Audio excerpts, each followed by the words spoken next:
I am still pumped up. I'm super pumped up right now. Yes. You and I just got done playing.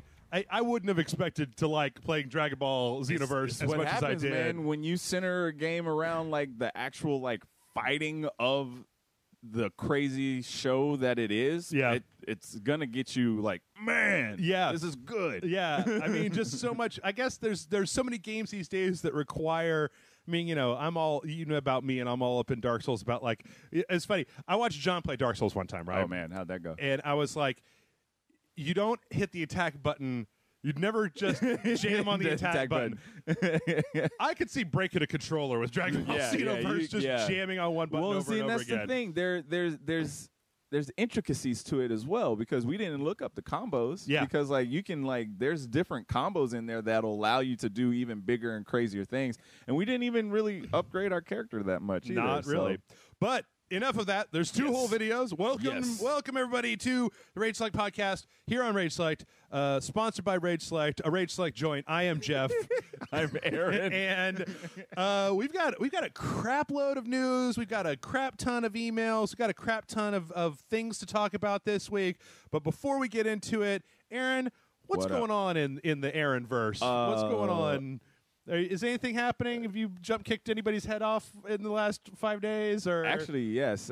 This past Tuesday, I was doing some previs work for with me and a couple of friends working on a short that we're gonna do sometime in the near future. And there was a lot of kicking and punching and grabbing and acting like we broke shit. Here's a question for you, because you do a lot of the martial arts choreography, you do a lot of martial arts and stuff, right? Like, how often do people accidentally get kicked in the head or punched in the face? A lot. A lot. So you just learn. Yeah. Do you, I mean, like, okay. Well, I even in training, like years ago, I was training in an actual dojo. And me and this Are you one saying guy, the Rage Select dojo is an actual dojo? No, it is a dojo. You're talking shit about my dojo? No, it is a dojo of some. I'm waiting to get my black belt. That's why I keep coming back. But no, we were training and we're doing kicking drills and we're holding the big pads in our hands and stuff. And this guy just throws this one kick, completely not targeting the pad, clocks me right across my chin. Okay. And he was just like, "Oh man, I'm so sorry." I'm like, "It's okay, man. Just kick the pad." Yeah. And he's just like, "No, dude, are you all right? I'm really sorry." I'm like, "I'm okay.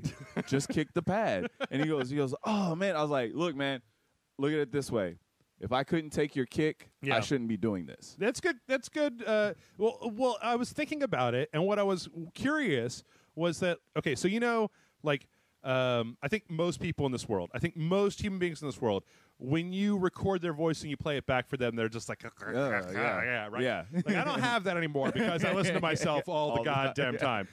So what I wonder is, you've been doing this. How long have you been doing this? I mean, what? Rage Select? No. Just martial arts? Martial arts and stunt work. Oh, I mean, like, man. 10, 20 years, more than that. Long time. Okay.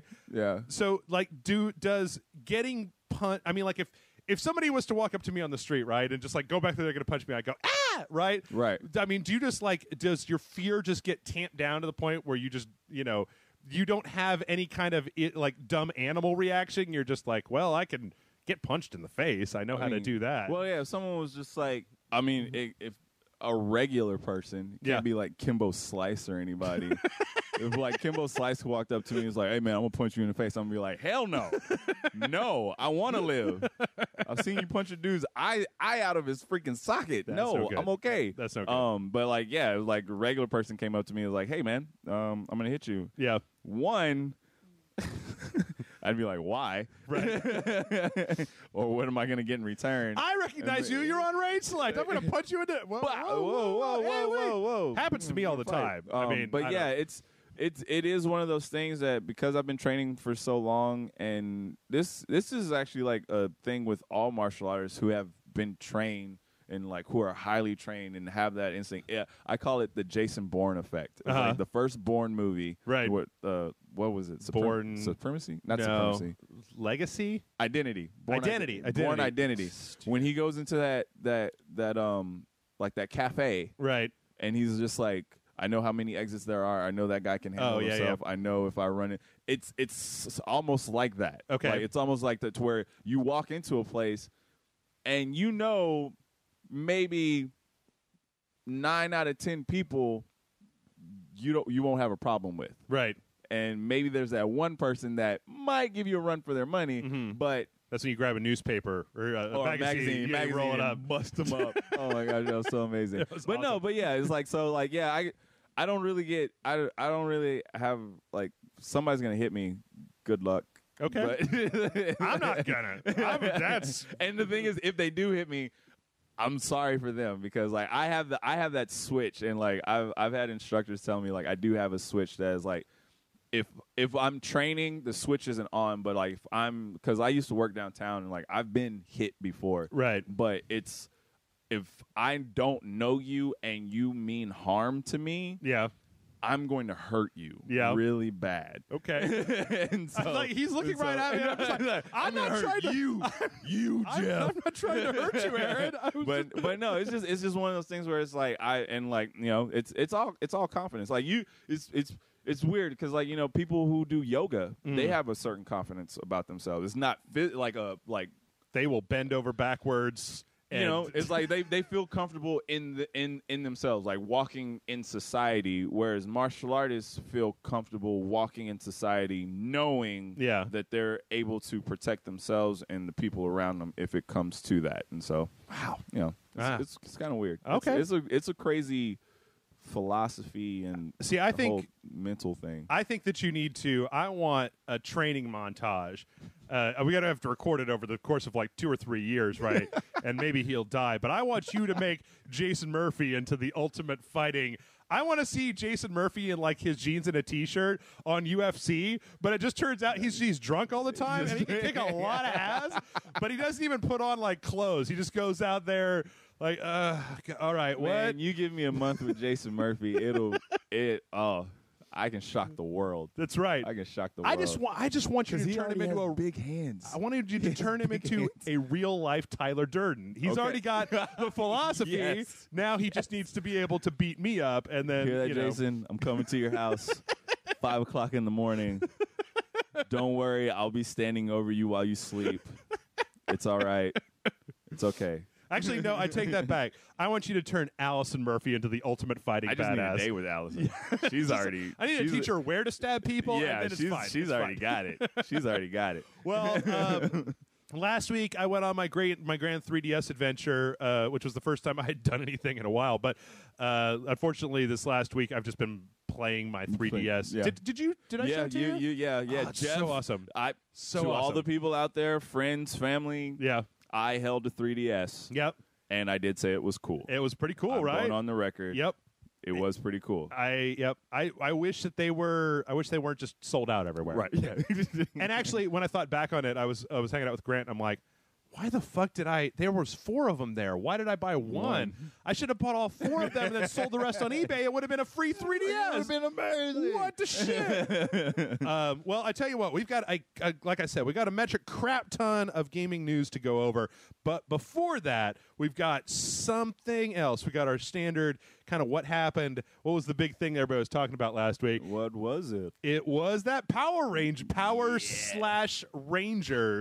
Power Rangers. For those of you who have been seeing this and haven't clicked on it, basically this was a short film that was produced by the guy who produced the Dirty Laundry. Dirty Laundry. He did Lone Survivor, A Walk Amongst the Tombstones. Like he's a Hollywood producer. Okay, but yeah, #Dirty Laundry. That's incredible too. If you haven't seen amazing. That, like it's just so look that up. So much better than every other Terminator movie or Punisher movie. Punisher movie. Yeah.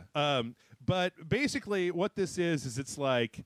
It's years after the Power Rangers show, and the whole universe has gotten dark as shit. Everything's gone to shit, right? And it's dark as shit, right? And it's exactly what the people who grew up with Power Rangers, who have that fucked up mindset. Mm-hmm. It is exactly what happens. It's these teenagers who got this power to kill other things. And they all just had some type of mental breakdown in some way. Yeah. And so it's so awesome. It's dark. It's brutal. It's violent as hell. Oh my god. It's vulgar. Yeah. They've got. I mean, they went back and I don't know. I don't know where you get a custom Power Ranger suit that looks like. I mean, like, the Power Rangers suit, just giant primary colors with diamonds in them. Yeah. And, I mean, they didn't spend that much time on anybody in the suit outside of the Black Ranger. Right. But the Black Ranger was looking fucking badass Awesome. Yeah, man. in his suit. Shout outs to Gita Silva. What up? And so it's, what was it, about 15, 20 minutes long or something like that? Yeah, 15 minutes long. And it kind of a little self-contained storyline of so awesome. what happened. And the thing is, it ends with you wanting more, because if you know the story of the Power Rangers, there can be more. There can be so much more. Right. But because there's like 1 million Power Rangers now, right? Yes. This focuses on like the first. they're in their 22nd season. Oh, goddamn. I say goddamn. 22nd season. And each season is a different form of fucking Ranger. That's what kills me. And the longest running season was the one that was tackled, which is the Mighty Morphin. The first one, the very first one, but it goes through a few different things. Yeah, a couple of teammates. I was just like, I was incredible though. They got Katie Sackhoff in there. Katie Sackhoff. They got James Vanderbeek, and he's being a badass. and he co-wrote it. Oh, did he? He co-wrote it. Like the goddamn Dawson is in here. And he's like, I saw him on what he was James Vanderbeek on Don't Trust the Bitch in Apartment 17 or whatever. Whatever. And yeah. he was great in that show. It was a comedy though. Like, it was weird because, I mean, I'm not going to say he was the best dramatic actor I've ever seen, but he definitely wasn't. It wasn't like every time he came on and started spouting off this super gritty dialogue, and I was like, the Dawson. He did a good job. Yeah, man. And I showed my girlfriend, because she's a huge Dawson's Creek fan. Yeah. And she was just like, what? I was like, yes. I gotta say, I mean, there were a couple of times where there was some of they did the digital blood effect thing. Yeah. Not a big fan. I don't understand. Even in today's day and age, if you're going to do that, I don't understand why you don't just get a green screen, get a high-res camera, throw some red paint around, and then just superimpose that. I don't know. Because it would look way better than the dumb digital blood that they put in there. But other than that, I mean, it was a little pissy. I was a little pissed that there wasn't as much like. There was one small shot of a Zord fighting one of the crazy things, and the Zord got demolished. Which I understand that, like, the way that they're putting this together, it was more of a character story. But like, you know, I wanted to see. I wanted to see I wanted to see the Green Ranger playing his dumb little whistle dagger. But it was like, but I wanted it to be dubstep when he got to the end. Like, whoa!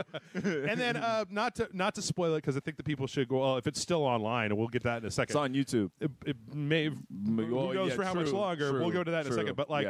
The only other thing that I didn't really care for, okay, there were a couple things I didn't super care for. One was that it leans very hard on the idea of the machine empire, which I don't really not familiar with in Power Rangers. It's in there. Which I'm sure that it is. I'm sure that it's a whole big thing. Didn't really understand that, but it was enough that I could just go, okay, it's Terminators or whatever. All right. And then, okay, I'm going to talk around this spoiler here. At the very end, there was there was a character, and the way that character looked was a little weird. Right at the very end, you know what I'm talking about. It just looked a little bizarre in the way the entire rest of the thing looked. Like, kind of looked more out of place, and it was like, but overall, it was real enjoyable. I mean, I watched it; it was fun. But unfortunately, Sabin hates fun, because they got that shit took off of Vimeo almost immediately, and they are now trying to get it taken down off of YouTube. And this is going to be this is one of those things. I was actually reading an article before we started here, right? I'm kind of glad this is happening, because here's the thing. There's two sides to this. Sabin's side, you can see it from their perspective, right? Yes. They are making a live-action movie. This is taking focus away from that to the point where if the live-action movie, I'm sure the live-action movie isn't going to be anywhere near as violent or gritty as this. It's going to be PG-13. That you're going to have people whose idea of what they want to see in live action is now going to be hewing further in this direction. It takes focus away from what they're doing. Right. And they own the rights to Power Rangers, right? Correct. And traditionally speaking, companies don't like it when you just go, well, Aaron, you and I, let's go make a Batman short and then a Kickstarter, and then we're going to make a new Batman movie. And DC's like, guys? excuse me, you can't. Like, all right, black plastic man. All right, that's what we're going to do. You can't. No. On the other side, the producer, one, he's got money and he's got power. So he's not just some internet fan film that they can get steamrolled over. And he's got a lawyer, right? Correct. Yeah. And two, and what might be the most important thing, paid for out of his own pocket, not making any money off of it. It's at all. Not monetizing YouTube. He's not asking for money. And so from a certain perspective, this should fall under parody, satire, free or fair use in that way. So I hope they end up going to court because there's some implications for this when we live in an era where you've got people that love stuff. Where I go, if I want to make our friend Tony from over at Spill, right? He worked with this guy to make this animation that was Batman versus Terminator. Did you ever see that? Probably. It was like it was just a weird little thing that was like the Dark Horse Terminator universe with like Dark Knight old Batman in the Terminator universe taking down Terminators. Oh. It was crazy and awesome, but it was the sort of thing that was, in a legal sense, just if you're a person who this has been your passion project for 3 years and then DC's lawyers come at you, what are you going to do? Yeah. What are you going to do? Yeah. They've got all the time and money in the world, and you've got to get to your job at Burger King tomorrow, right? Or whatever, right? You don't have time to be spending a long, protracted legal battle for real just to keep your shit online. So let's see. I hope that it goes to court if it's going to fall in the direction of the guy that Adi Shankar. Yeah. If it falls in that, also I watched him explaining it like that dude just showed up like in like crow makeup. Yeah. And like he's that's what he's intense. Yeah. He's also talking about producing the American remake of I think it's I Saw the Devil, and if you haven't seen that Korean movie, oh yeah, that's America's not gonna sit well with that. No, I will, but but yeah, I agree with you. If it does go to court, I would love for it to go to court and fall on, I guess, the people, right? Because I don't see that happening though. Neither do I. If it goes to court, I see the court saying, "Okay, this is actually their property. Right? They doesn't own matter. It doesn't matter. Sorry. Yeah. And so it's one of those things. I understand both sides of it, but I'm in the business of fan films. I'm in the business of also making movies and stuff like that. But it's one of those things where fan films, if someone's not trying to make money of it, and if they're not trying to put it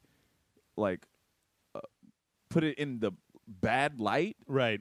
Like truly there hasn't been any negativity from this except from Saban. Well, I mean, I've talked to a few people. It's funny because even the people that I know that are huge Power Rangers fans, the most vitriolic thing I've heard is like, I thought that was all right, but it's not really what I want out of Power Rangers, right? You know, they're more into the bright, colorful kind of. Yeah. And I understand that. Like, who wants Skull and Bug to be meth dealing murder fiend? Like, okay, got tired of me getting made fun of by you cunters. I was like, whoa, okay. But I have a feeling that if it does go to court, it'll probably fall on Saban's side because unfortunately they always tend to find in that favor. Yeah. The only reason that I mean, like, I know that strangely, George Lucas is historically and traditionally not litigious about messing with people. Like, he let troops go, and because people want to make their own little fan shit, and he's like, "Oh, I love it. Yeah, make your star. Like, let's go fight in the woods, and I'll put in some lightsabers later on. Let's go. All right, go do it." But so the only thing that I guess it could that you could hope is that if they do take it to court, that the bad press starts stacking up on Saban to the point where they drop it, kind of like you remember King and the Saga lawsuit against Banner Saga. That if they get to a point where it's just like you've got people who are fans of yours going, "What is this harming? Fuck off!" Like, well, that's what even the director and the producer of the short, they were tweeting. They were just like, people are watching you. Yeah. And I was just like, yeah. I guess you did that Assassin's Creed short, right? I did. Who produced that? Or who was Blue Goggles Films. Okay. Did they get in touch with Ubisoft to ask? Did you guys ever have any problems, or Nope. that you know of with Ubisoft? It was because it was we were contracted through game trailers, and it's video games, and so the program was called Depixelated, and it was understood that every month we would make a short out of a video game, whether it would be in the world of the game, where our world is altered by that game, or just people talking about the game. So or I guess like that. maybe it's the sort of thing where, because it's running up through game trailers, that they're big enough that like Ubisoft doesn't want to fuck with game trailers, right? The point where they don't debut the new Unity DLC trailer, exactly. right? Yeah. So, which is kind of a shame. I actually don't think we got any. I could talk to the director and the producer and I really don't did think too, that was Streets of Rage one. We did right? Streets of Rage. The last one we did was BioShock Infinite. It was called Key to Freedom, and it's like those last three ones we tried, especially with BioShock, we tried to make it like this is like in the game. Like you might be even able to like see this scene in the game, but all it was that the writer director, he just cooked up a story. Yeah. And he was just like, I'm just going to make it like this is like happening in the game. And there's a lot of people who, the fans and the fanboys are like, oh, that doesn't look like the part. Cool. We get it. We tried. Yeah. My favorite one. And I just love it because like I've been a victim of it. I just love it. When I did the Assassin's Creed one, one of the first comments I saw on YouTube, why is the assassin black? Oh man. Yep. I love it. I love it. God damn it. I love it. I guess just to finish up with the Power Rangers thing, though, I think that for my money, I don't really give two shits about the company's ability to make $1 zillion over stuff. Yeah.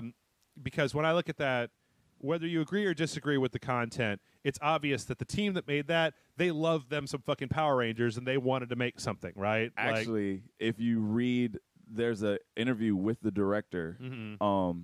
He thinks it's a silly property. Yeah.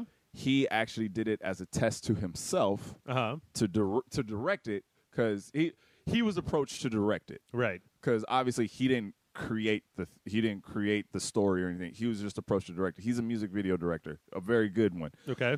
But he did it to test himself to see if he could turn, in his words, a silly property into something serious. Okay. And he did it. Right. I was like, you passed with flying colors. Yeah. And he said, even if he was given $200 million to make a Power Rangers feature film, right, he would not.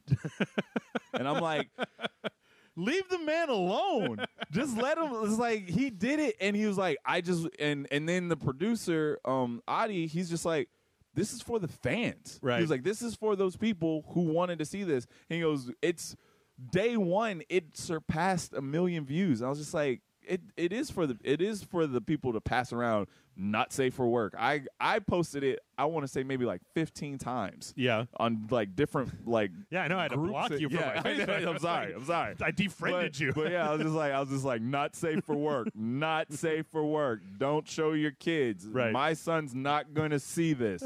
Trust me. And so it's one of those things where like, yeah, unfortunately, I hope it doesn't get taken down. Yeah. But I understand what Saban's trying to do, because like, their movie comes out next year. Yeah. And so in some ways though, but I guess there's still a Power Ranger series running currently, right? Yep. Dino Charge. Okay. I watch it. Yeah. I was like, so it's like I am that Power Rangers fan, and so like I like even Jason David Frank, the Green White Ranger, he even posted his own like little opinion about it, and he was just like, well, I'm not all about it. He goes, I understand what they're doing. They even approached him to play the Green Ranger, but he turned it down because he's still part of the property. Right. So it would literally be him shooting himself in the foot. Right. He would never be able to go back after that. Yeah. And unfortunately, I'm thinking he's getting too old anyway because they're gonna like he keeps saying like, Spawn, bring me back in. And I'm like, that's cool, but even a friend of mine said he's like, it's gonna be a sad day when the company tells him, sorry, you can't be a Power Ranger anymore. Right. And so it's he was like, it's not. He goes, his daughter who's been there with him all the time, or all Power Ranger stuff. He's like, I would never let my daughter sit down and watch this. And I'm like, she's not supposed to. Yeah. No one under 18, no one under 21, technically, is not supposed to see. I don't know if you've watched John Wick, you could probably watch Power Rangers. Yeah. But I don't know how many kids have watched John Wick. So, if my childhood was any indication, I'd be willing to bet a lot of them because when I was a kid, I was allowed to watch RoboCop, Die Hard, and Predator. I think the thing was we got so good. I was Beverly Hills Cop kid. So. Yeah, when I was a kid, we got so the thing was that my parents were, I don't know, like weirdly responsible because what we were allowed to do, we had RoboCop, we were allowed to watch it, but we had to close our eyes when they're executing Murphy, right? And we were so good at it that in the beginning, it's like I'd be like, Mom, come in here, I want you to tell me when this is over, right? Or she would just fast forward through it or whatever. But it got to the point when I was a kid where I could cover my eyes and I knew when that scene was over from the audio, and I was like, boom, done. Yeah. But I mean, we were watching, when my sister and I were, when I was like, call it 12, and my sister was say 8 to 10. She's 4 years younger than me, so it's 8 or 9. We watched Die Hard all the time. Oh man, we watched Die Hard all the time. And you know what's great about Die Hard? Die Hard is brutally violent, but not gratuitously violent. Nope. Like, people do get shot, and there is blood, and there's consequences. There's also swearing and that kind of stuff. It's drug use, but it's not like it's not like a horror movie. It's not. No. They're not reveling in the blood. It's just people are getting shot, and when that happens, blood comes out of them. Which I got a whole thing about like the Wolverine, when every time he slashes somebody, the way that it cuts away, that you got a problem there with kids that are watching this, where you want them to kind of go because when you slash somebody with adamantium claws, they get hurt real bad, and you don't want to develop this connection in their brain that every time you shoot somebody, then the camera cuts away, so that you never are faced with the consequences, of what has happened. And it doesn't have to be a 10-minute scene of somebody just like dying slowly, holding their intestines. Right. But I mean, as a kid, I'm going to say right now, I don't think that. I don't know. I haven't really thought about this, so I'm kind of shooting from the hip here. But when I was a kid, I saw RoboCop, and the when you shoot somebody and the giant blood packs come out of them, it wasn't traumatizing. It also wasn't glamorous. It was more just kind of like, whoa. Like, whoa. Like, especially that's crazy. Sorry, we're going to move on to the news here in a second, but especially when the ED-209 shoots that guy, and man, he just shoots the shit out of him. He shoots him so many times. Like, he could have, that first shot, and that guy was dead already. Yeah. And he's just that was great. God damn, I love RoboCop. God damn, I love RoboCop. RoboCop and Die Hard are actually two perfect movies. Predator, man. Predator's probably my favorite. Is really so perfect. So many one-liners. That's like the trilogy. That's the Trinity right there, man. And when I was a kid, whatever that invisible effect that they use all the time, it scared the shit out of me. Like, I was just like, whoa, what is that? You can't see it. How in some movies people associate like the red dot for like snipers. Yeah. Whenever I saw a red dot, I always thought it was Predator. Like, I seriously was like, oh God, my arm. Yeah. My arm's gone. It's a laser pointer. I was never afraid of the dark. I was never really afraid of clowns or monsters under my bed. But after I saw Predator, you wake up kind of half asleep in the middle of your night. I was like, oh, the Predator. What is that? What is that? Oh, okay. It's my clothes. Not the Predator. All right. We gotta move on. This is the second week in a row that I've kind of skipped the story because we've been chatting too much. But Get it. They got the Neil Blomkamp directing an Alien movie. Finally. And there was a news story very briefly, and I just want to say this and then give my thumbs up. He's saying that, I don't know if you read this, where he wants this to be like a sequel to Aliens. Yes. He wants to just ignore all the other bullshit. Right. Ignore the prison. And Alien Resurrection. Mommy, And which I don't necessarily dislike those movies intensely, but everybody in the world wants to see more Colonial Marines shooting aliens, so might as well give it to them. We've been waiting for, 20 years for that? Just give it to us already. If That's not awesome. more. That's awesome.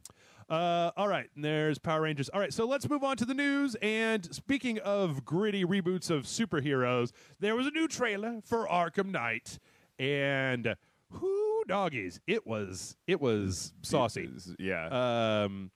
It was like, I really like the. Yeah, this is not. I pulled up the trailer.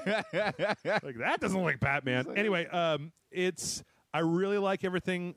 The new designs for the villains, the way that they've been updated. I think that, can I not skip all this bullshit?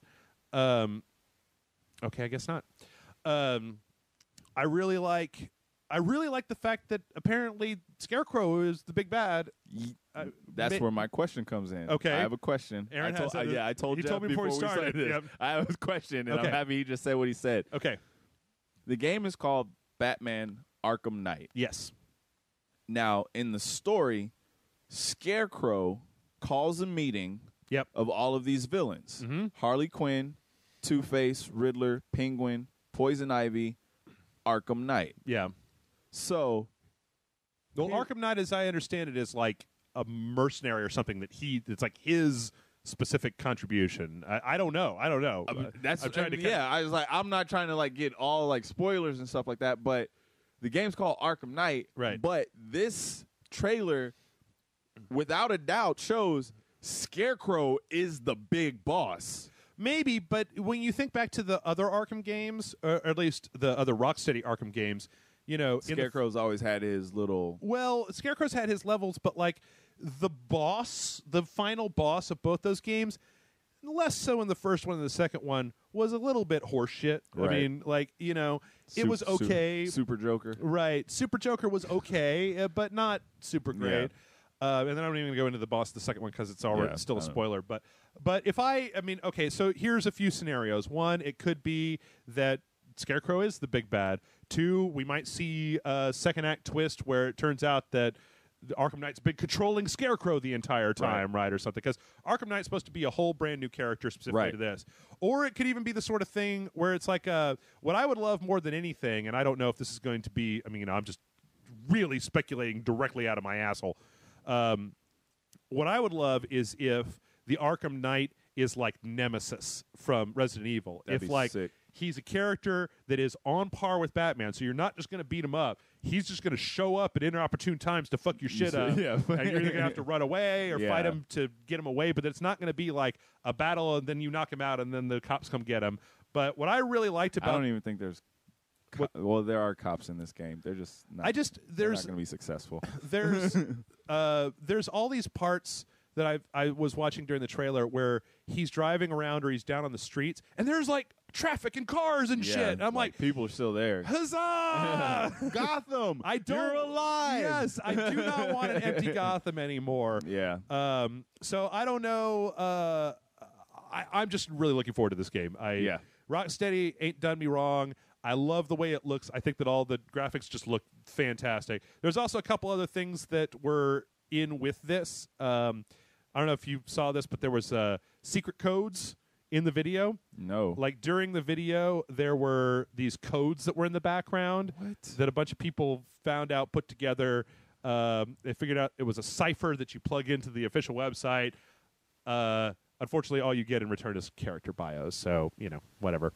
That's not really super Whoever did that, you have too much time on your hands to zoom in. Well, that's some analytical stuff right if you want your video watched a whole bunch more times. Yeah. I don't know if you guys know this, but there's a secret code. There's one letter in every Rage Select video that forms an encryption key. You have to watch all of them, including all the Patreon ones. So that's like 550 videos. For real. And I'm not going to tell you where it is because it's in a different place in every video. And it says, "Be sure to drink your Ovaltine once you." You know somebody's gonna fact check you. No, they're not. Also, last week, this is what I'm happy about. Yep, ESRB reported that Arkham Knight's going to be rated M for sure. Thank you. Wonderful. Let's see. Did they talk about why or what the rating was going to be for? Let's see. There's blood. There's T. Let's see. Wait, there's a quote here. "We never did that in the previous 2 games." This is from Sefton Hill, Rocksteady founder. "We never did that in the 2 previous games. We just felt that this is the story that we really wanted to tell." So I guess, maybe there's going to be some nasty junk going on. But whatever it is, He's finally going to throw a batarang into a guy's throat. yeah. No, Sweet. They're taking they're going to take their lessons from Batman Returns, and Batman's just going to start killing motherfuckers at a certain point. Please. Fuck it. Please. All right, next up. So I don't know. This pissed me off. All right. So Joe Maduria, I don't know how to say his last name. The guy who did all the concept art for Darksiders we were talking about last week, tweeted this image, was like, "What does this mean?" And it was a sword on a hill, and I'm like, does it mean Darksiders 3? No. No, it means that he's making a Battle Chasers game, which is his comic book property that I've actually never read. It's my first time. I saw that picture before I got here. Yeah. And so I was just like, what is that? Yeah, here's the thing. I really enjoyed Darksiders. This is supposed to have RPG elements, but it's supposed to be fun, like specifically like Darksiders. I think he's been involved with the development of the first 2. If that's the case, I'll totally play this. I'm not going to write it off. I never read Battle Chasers, but I'm not going to write it off just because whatever, just because I don't know the property, because what they've done before is interesting. Do you read comics at all? No, not really. Okay. It's been a very long time. Maybe some folks out there can tell us. Battle Chasers has been around, and I've heard its name for a long time. It's got to have something going for it, right? I'll Google it. Yeah. All right, next up. I keep having to report on the same story over and over and over again. And this is the last time. I'm not going to report on the story until it happens, if this shit gets pushed back or anything happens again. You remember those sick as hell heists in Grand Theft Auto 5? And you remember when you were playing them and you were like, "I can't wait to do this with my friends in multiplayer mode." And then you got to multiplayer mode and you went, "Oh, it's not here." Yeah. And how they've been telling you for a while that that's going to be integrated into the game. Well, there's another announcement. They're supposed to be in March. I feel like I've been reading the same story. And the PC version of Grand Theft Auto 5 has been pushed back to April as well. Sorry, PC. Yep. The only upside of that is that once it does come out on the PC, it will already have the heists integrated if they launch them in March and don't push them back. I did the math. If the heists come in March, that's 18 months from the original release of the Xbox 360. That's a year and a half after the original release of the Xbox 360 PS3 version of the game. I know Grand Theft Auto 5 is big business and whatever. I don't know if... Okay, March 18th? Okay, yeah, that's the week before Bloodborne. I guess I could be convinced to go out and take a look, but... No, you can't. But seriously. No. I just want to come out on the PC so somebody can mod Oculus support into it. That's all I care about. That's all I really care about. And then I'll have to upgrade my PC because it won't be good enough to play it. But, yeah. All right, next up, you remember that Fable game that they announced? You're probably not, you're not Xbox guy, but... I remember Fable, yeah. You remember Fable, right? I remember Fable. So you remember they announced 2 years ago for the Xbox One they were going to have a 4-on-1 asynchronous multiplayer Fable game where there are 4 heroes and then one person with an iPad who's the dungeon master who can add in monsters on the fly to try to keep people from doing stuff. Like Watch Dogs. Oh, yeah. Okay. Yep. Yeah. Well, apparently... All right, look, I don't want to be Dr. Debbie Downer about this, but today or last week or whatever it was announced that it's going to be a free-to-play model where you download it for free, and then you can buy different characters and upgrades. And every time, it's just gotten to the point where when I hear that kind of news about a game, my excitement level just goes because it's like you're just going to be shoving all this shit in my face. You're going to be you're just going to be asking for money all the time. Apparently, you can earn silver in the game where you can buy gold with real money, and then you can use those to buy things. And it's just like, I cannot. We're going to give you a free taste of gold. Right. That way you can use it, but no. It just, you know what it is the fact that when this is maybe what it is, right? I know enough about the way that free-to-play works. I know enough about video game development that I know that traditionally speaking, okay, so there's you know the like B.F. Skinner techniques. Mm-hmm. This is the experiments they've done with rats to figure out how to like addict people and make them continue on. They use it for like gambling and video poker and stuff to keep you playing and stuff like that. A video game should be using that kind of development psychology to get you in and keep you playing a game. Right. When you do a free-to-play game like this, they're using that to try to get you to spend money. Because they'll put artificial blocks or they'll make the ramp for getting silver spike up to a point to try to use that psychology to get you to dump money into the game. And I'd rather just spend $60 and have the game. Right. Like, I'd rather just give you $60 up front and have the game.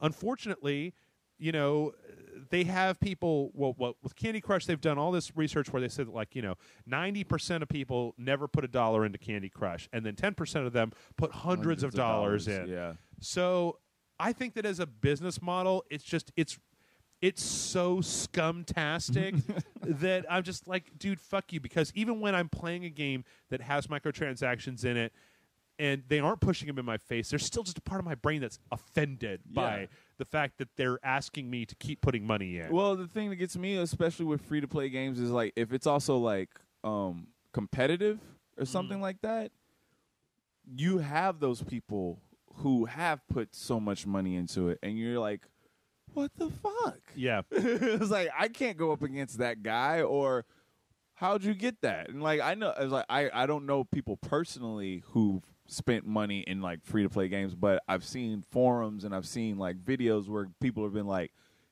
they admit it's like, I spent way too much money on this free game. Yeah. And I'm like, that to me, it's not sad, but I was just like, that's frustrating. Yeah. And like that option shouldn't even be there. It's like I just want to play. Like even the games I play on my cell phone, it's just like I can play this game up to a certain point, but if I decide to put $15 into it, I can get all of that. Yeah. That's going to take me 2 months to do. And I'm like, no. I guess it's just, I guess that I feel like between free to play, between pre-order DLC, between season passes and post-launch day one DLC, there's just like I miss. This is old man Jeff, but I'm sure there's plenty of young people who can agree with this. I miss the day when the game was trying to get you to buy the game based on how good the game was. Trying to get all the money based on how good the game was, right? Right. Not like, hey, buy this season pass because it'll be cheaper than buying the DLC, or here's some DLC. Or like when we played, I can't tell you how I didn't really dislike the game Rise on the Xbox One, the kind of Roman Gladiator thing, until the first time that it came to an upgrade screen, and it was just like, well, here's the points I got during this level, and here's the place for me to add money into the $60 game. Like, Xbox One was the first glut of games from there. They were bad.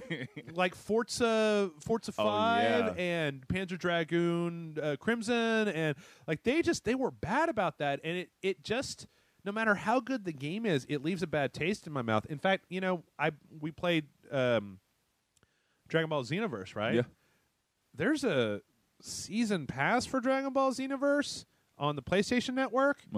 $85 worth of costumes, bonuses, unlocks, and other stuff, and I was just like, the fuck, man? But because you could never get away with that. You could never get away with that with Arkham Knight, right? No. You couldn't get away with that with them. But because Dragon Ball Xenoverse is catering to fans of that series, like I think there should be. I think that I wish that we had a way to put a stop to this bullshit, so that there was a cap on this stuff. Because that's a $60 game, right? Yeah. Yeah. Plus 80. That's. I don't know. Here, That's you know a what? Collector's edition. I'll pull it up, and we can take a look at what it is. But anyway, I'll pull that up while we're doing the next one. Fable Legends is going to be a free to play, whatever. It's ridiculous. So there was an interview with Satoru Iwata from Nintendo, and it was very interesting that I read this week. I recommend people go out and read it because we talk a lot about. I feel like on this show we talk a lot of shit about Nintendo, or I do from time to time. I know I do a lot. Aaron does as well. Not a big fan, but my shit talking is that I don't talk about it. They were talking with him, and he was espousing this idea that Nintendo has learned in the past about that, like the Game Boy, right? Original Game Boy's sales had topped out, and they were kind of dropped off quite a bit. Then Pokemon was released, and like they just went off the charts, right?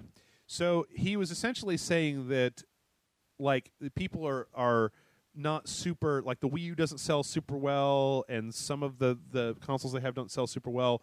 But I think the idea that he's putting out there is that and I don't know if any other console manufacturer could do this, but in the realm of Nintendo, that he feels like all it's going to take is one, like a Zelda, right, or Smash Brothers, to really pump those sales to the point where.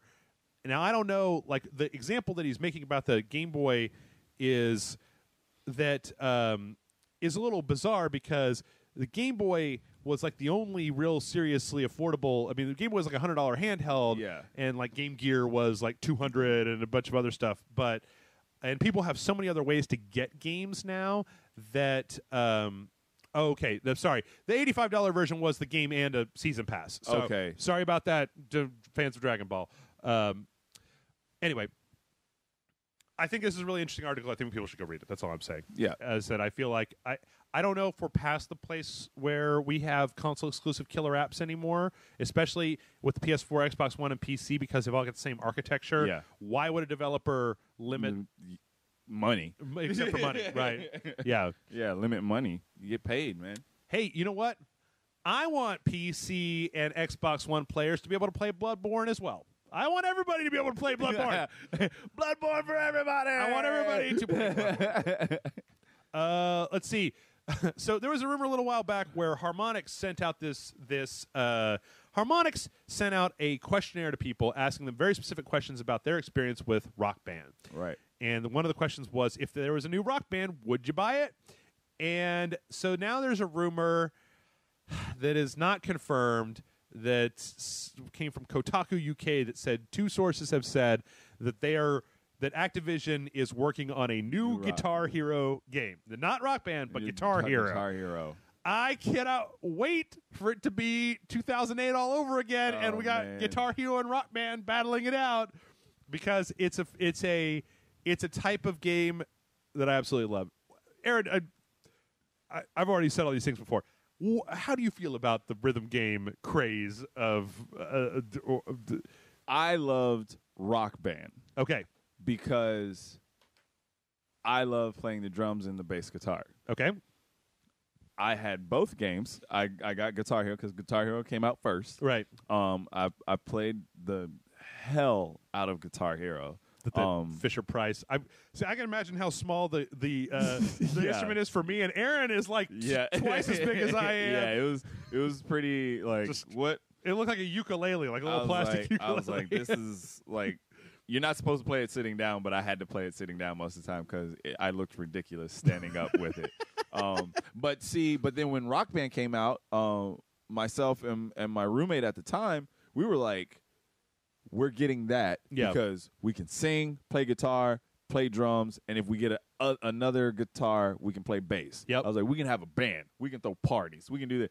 We didn't throw parties. It was just us. Mm. It's like singing and playing guitar or singing and playing the bass or singing and playing the drums while somebody else is playing. Like we were all over it ourselves. And so, I mean, yeah, 2008 is going to happen because I can tell you this right now because with the success of Rock Band, that's the reason why Guitar Hero went towards getting the full band in there. Sure. And their drums sucked. I split over to Rock Band and never went back. Bad. I mean, because I thought the songs that they had weren't as good. The DLC, I mean, Rock Band whooped their ass in DLC. Amazing.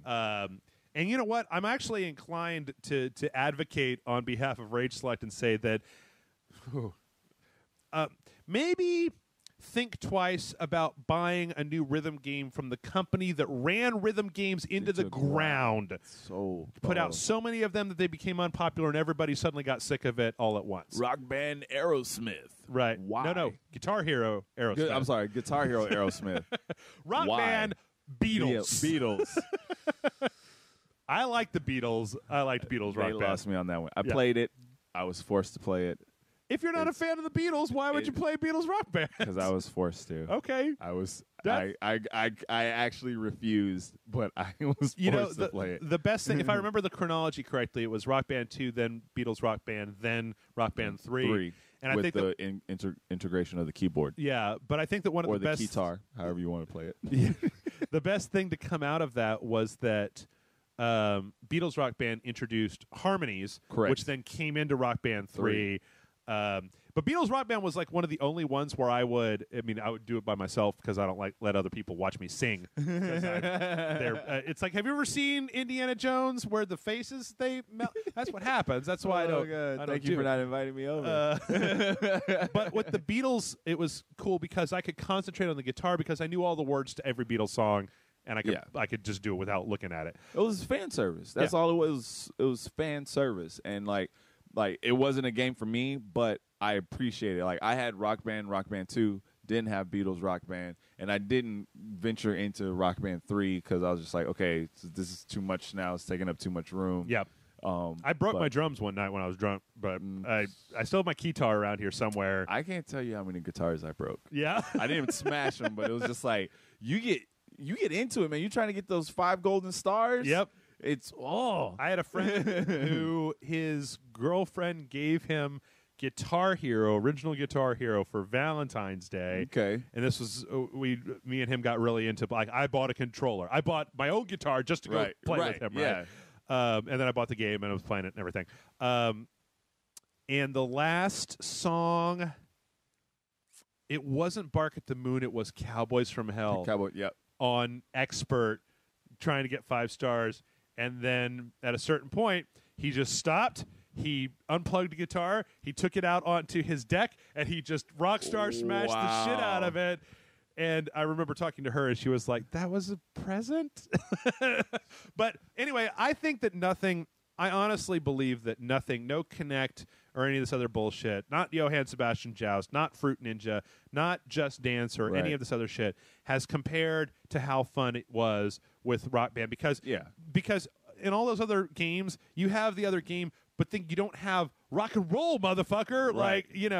Okay, you scored super high on Fruit Ninja. Great, but let's play some Pantera, let's right? play some music. Yeah. You know? Or let's go some Avenged Sevenfold. Don't you ever talk to me about Avenged Sevenfold. Don't you ever fucking talk to me. Let's play some Coheed and Cambria. Were they the ones that were at the end of Black Ops, Avenged Sevenfold, where Jason and I made shitty fun of them on the review, and then we got all these people like, oh, I love Avenged Sevenfold, you motherfucker. But yeah, I can't wait for this to come back because nobody has done a party game as well as Rock Band in my party opinion. games are where it's at. And hey, to everybody out there, you just learn how to play real guitar. Shut up. Shut up. What is that, Rocksmith, or what's that game, the guitar game that's out now? Yeah, Rocksmith. You just plug a regular guitar. No. It's like, these are people who already play the guitar. For real. And they I was talking with Allison Bennett. She went to Lady Band Camp, right? Mm-hmm. So she's been playing the bass and stuff recently. And I'm like, when you don't play the guitar and then you start trying to play the guitar, your fingers bleed and calluses, and it's not the same as pushing 5 big buttons. Yeah. Well, I for a show that I was in, I had to learn. I learned to play the blues as a character, as actually like the grandfather of blues, Robert Johnson. Okay. And I didn't play the guitar in the show and everything, so I basically learned to play the blues by myself for myself. There you go. And so I was just like, oh man, yeah, I can play the guitar really well now And then playing these games, I was like, oh, that's awesome. But then I was at a point, I was just like, I don't like playing the guitar. It hurts. Yeah. It hurts. I have mad respect to all my musician friends because I'm just like, you're amazing. You suffer. Yeah. You suffer a lot. I can say that, I mean, I used to play the drums, and I could play Forearms, man. pro drums up to a certain level in Rock Band because I've been out of practice for years. Yeah. But the thing is that for everybody who gets shitty about the guitar, I'll tell you what, the keyboard, the drums, and the microphone will kind of teach you how to sing, play the drums, and if you turn on pro keys, play the keyboard. You gotta go to work. Right. Like, so, don't be butthurt guitar players. For real. I'm so tired of that. As a drummer, by the way, there's nothing more boring than when you're at band practice and they're all da da da, and you're just like Jeff, stop playing, stop. Hold on, I gotta hear it, man. I gotta hear my G. I gotta hear my G. Hang on. And you're just like, can we just play already? You've only using 2 hands, motherfucker. All right, I got 2 hands.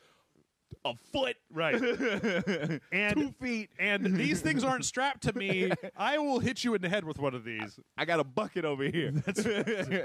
All right, we got a couple more stories, and we're going to take a quick break. First up, Lionsgate has partnered with Telltale. Lionsgate had said a little while back, I guess, that they kind of wanted to get into doing more video game crossover stuff, and I think that the thing that I like most about this is that they were talking with the guy from Telltale, and he was saying that they want to develop an episodic both show and game it's like a super entertainment thing. Like maybe 1 month this and then 1 month game and then 1 month. And I think that's great because Telltale has shown they can churn out games and Lionsgate produces really good movies. Yeah. So so I think it's a good match. Yeah. And just a small throwback to the Power Rangers. Oh yeah. Lionsgate is the partner with Saban. Oh right. For the Power Rangers, and they're staying completely silent. in this argument. Right. And I think it's because Lionsgate makes some really fucked up movies. Yeah, they're like the Saw. Yeah. And so I'm like, Lionsgate's probably like, fuck, we should have done that. Yeah. But that's all. Who's directing the Power Rangers, the actual Power Rangers movie? I don't think a director is attached just yet. Okay. If it is, I think it's supposed to come out next year, though. Next year, like, yeah. I got stories. I can't tell. Okay. I can't say. So. All right. Let's see.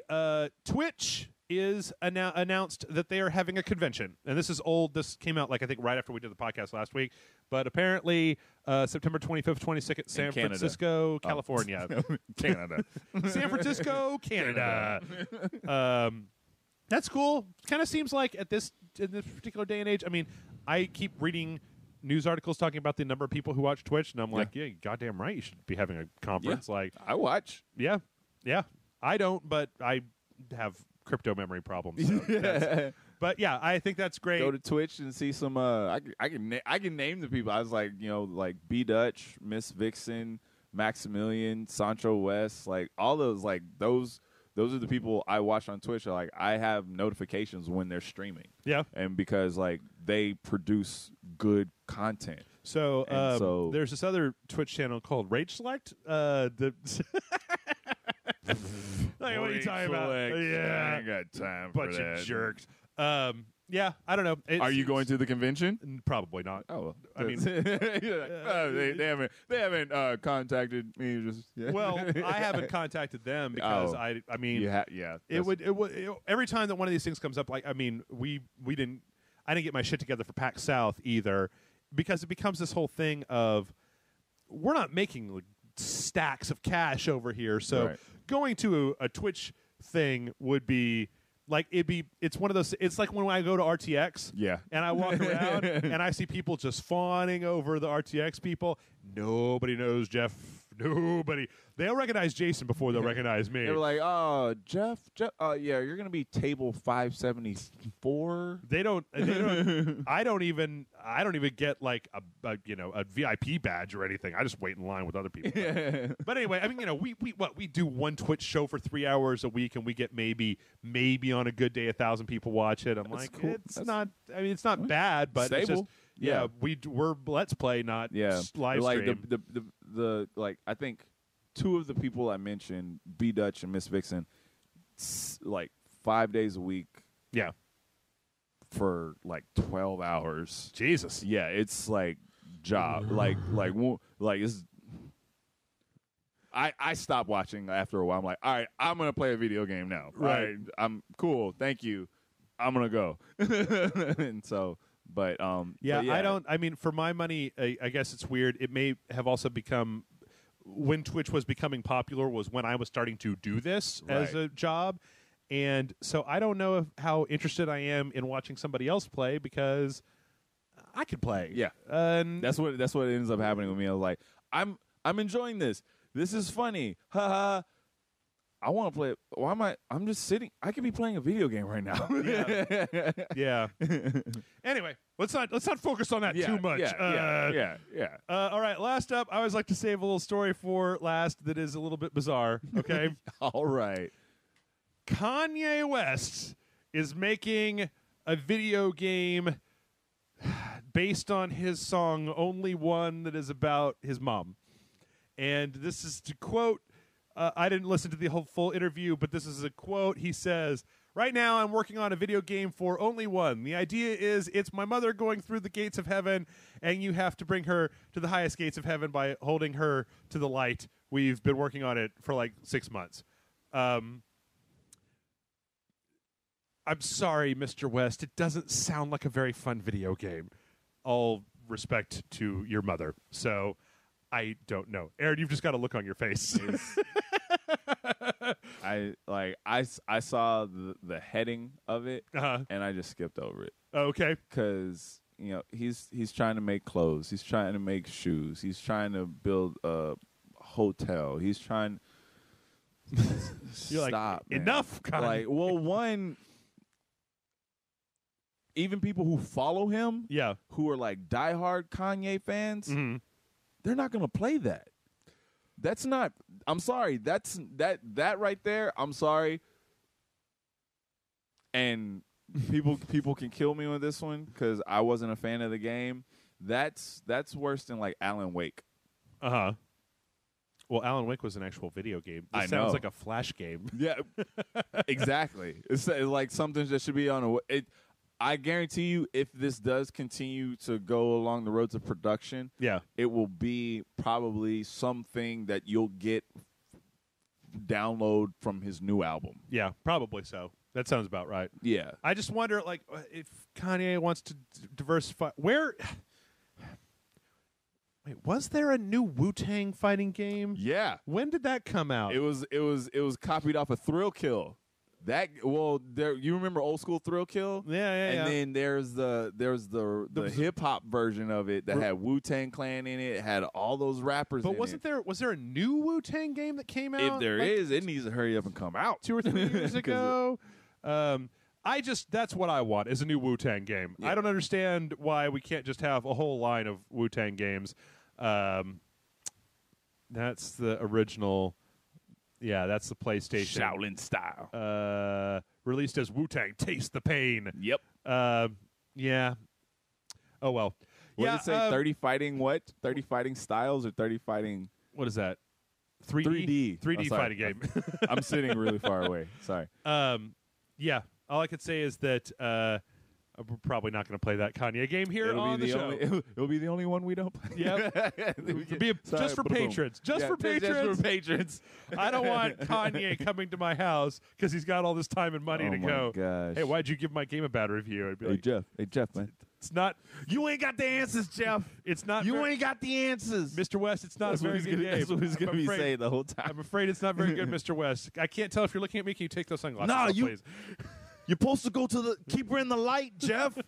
Keep her in the light. It sounds like a bad Kinect game, right? It sounds like a bad Kinect game where you have to hold your hands up to keep Kanye's mom in the light to go to heaven.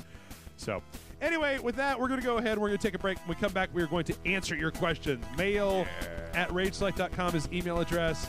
And we'll be back momentarily.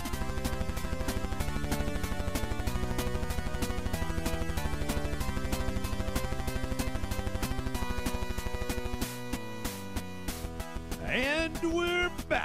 Yeah. And Aaron, it's my somewhat favorite part of the show. I was going to say my most favorite part of the show. Sometimes it's my favorite part of the show. I like it. Where we get to answer the people's questions. And after so many years, they're still sending them in. mail@rageselect.com is the email address. And our first question comes in from Jacob, who says, "Dear Master Puppets." Okay. Seeing people get excited about collecting amiibos got me thinking, are they just this generation's Beanie Babies? People paying exorbitant prices for rare toys that are being mass-produced seems unwise. Have you guys ever got caught up in a collecting fad? Baseball cards, 90s comics, Pogs, etc.? Thanks for answering, Jacob. The Garbage Pail Kids count when I was like 8 years old? Word. Gotta have those Garbage Pail Kids. I think there was, in the 90s, there were these like Marvel trading cards that I got caught up in. It used to be Flair Ultra. Yeah. I think it was like the Series 2, I think, was the one that I managed to have every one of them. I probably threw that binder in a fire or something at some point. They're probably worth $1 zillion now. My but parents gave mine away, which I wasn't so heartbroken about it. I think I still have like a hologram Ghost Rider card. Mm-hmm. I remember very specifically that we used to go on these cross-country trips with my cousins and stuff, and that my parents would go and buy a box of those cards, and then like every 30-some-odd minutes or so, they would give all the kids another pack, and we'd open them up and be like, got it. So trade you. Come on. I tell you, there is nothing worse than there was no worse feeling when I was missing one card to complete my set, and my cousin, who had 2 completed sets, got one, and I was like, trade it to me, and he's like, no. I'm like, dude, just give it to me. Come on. We're family. That's right. Come on. I collect weapons in kung fu movies. So. Well, there's yeah. Like there's a one it's called Dragon Dynasty, and they number all the movies that they release. Okay. And so I was just like, I wouldn't know. When I first started buying the movies, I was just buying them because I was just like, I like this movie, I'm going to buy it. Right. I like this movie, I'm going to buy it. And then when I started like shelving them, I was like, wait, number 9? Yeah. Wait, hang on. And I'd go on the website and they're like, this is number 2, this is number 3. I was just like, but I don't like number 4. I'll still get it. But you want it. Yeah, I'll still get it. And so, but see, now my thing is like those are all on DVD, but now they're starting to get them on Blu-ray. So I'm like, you got to buy them all over again. Transfer is going to happen. Yeah. So, I don't know. I'm trying to think of. But the Amiibo, that's mainly Nintendo, right? Yeah. I know, yeah. I mean, I know that's. No comment. There was a story that I skipped over that was like there's a gold Mario that's specific to a certain retailer. And you, the last podcast I was on, you were saying how. Well, is that one of the ones where we're talking about like one of the? They're weird. There was one where it was like Peach with no feet. And there was one was Samus with 2 gun arms. Diddy with 3 arms or something. Or 2 tails. He had like 2 tails or something. Yeah, some kind of manufacturing defect. Yeah, and they were like selling for a shit ton of money. They are. I don't know. As I'm trying to think back. I don't think I ever really collected anything. Which I think outside of the Marvel cards, I don't think I ever got into the card things. Like I never played Magic or Pogs were a little beyond me to the point where I was like, I stole Pogs. Pogs, and then if I saw people play them, I'd kick them over. Yeah, no, I was an asshole. I'm gonna get out of here, man. Get out your walk. You're in the walkway. They're just flat marbles. For real. That's all it is. It's cardboard circles. That's right. It's cardboard circles. Yeah, I don't think I ever have. In fact, the older I get, the more I don't like having collections of things because then it's like you got to move them around and put them in places and whatever. Action figures, not really. Statues, not really. I got a couple of. I got a Bruce Lee little thing. It was a gift though. I'm trying to think. And then no, I have a bobblehead Venom. Okay. It was like a little round. I got it from like a little quarter machine at a Mexican restaurant. Okay. Because like I said, it was Venom, the Thing. It was another. I can't remember what the other one was, but I was just like, I want Venom. Yeah. And then I did it, and it gave me the Thing, and I was like, I want Venom. And then it gave me Venom. And so I had the thing, and then I had Venom. And I was like, one of the guys I was riding with, I was like, hey, man, here you go. Here's the thing. And he was like, oh, this is cool. I was like, sucker. I'll tell you, in all honesty, now that I think about it for a minute, the thing that I will go to lengths to collect more than anything else nowadays are things inside of video games. So like all the flags or all the achievements or, like I want to get this set of armor for, whatever. That's more the stuff that I'm interested in as far as collection goes. It's a lot more interesting. At this point, I'm in a really weird place because it's like I'm kind of close to the end of Majora's Mask, but I haven't done any of the side stuff. And there's a lot of side stuff in there. Like I've got like 12 masks, and there's like 36 or something what total. Am I gonna do? And I'm trying to decide whether I should go back and get all the masks or whether I should just beat the game and then move on.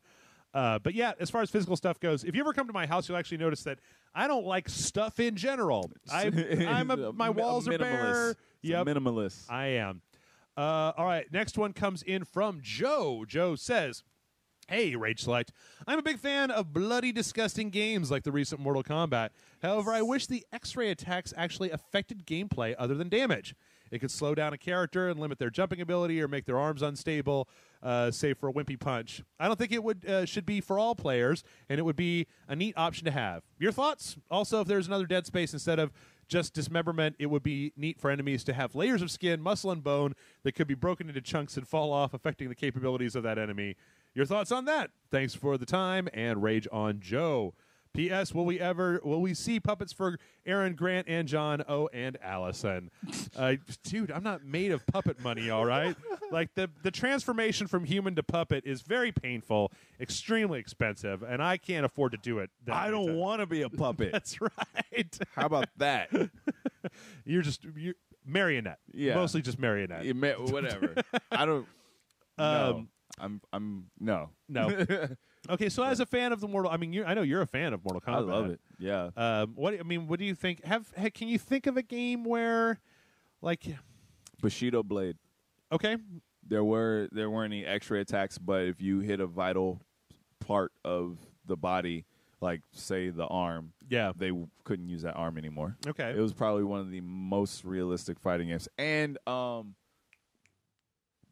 Deadliest Warrior. Oh yeah. That game, yeah. So tell them to play that game. That game's really bloody, but the graphics aren't that good. My favorite things of all time. It's one of those things. Back in awesome. The old Spill days, we played Deadliest Warrior. We played that zombie mode, and it was just it was the best. I've never laughed that hard. I guess I wonder like if there would be room. It seems like it might be something. It's kind of strange, I guess, that I haven't seen anything before. If you had like moves it almost seems like something I would expect out of NetherRealm, moves like an X-ray move that could like where you could use it to like tactically remove certain types of attacks to force the other player to react with different sorts of attacks. Like I don't know if actually like making the character unable to move, that would be a little bit too much, right? Yeah. But if you could do like an X-ray attack that was hard to pull off, but if you did it like it disabled projectile attacks for like the characters.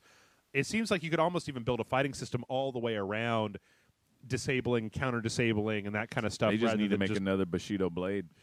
I am not going to argue with that statement one little bit. That game was amazing. Oh, it was awesome. It was awesome. The last time I was on here recording, that's a fighting game that can be remade. What's that? Bushido Blade. Oh, does that? Because I couldn't give you an answer because every answer I kept on, you're like, that's all right. Mortal Kombat's coming. Killer Instincts is already out. Bushido Blade. Bushido Blade. There it is. That is my answer. I totally agree. In fact, you know what I really want?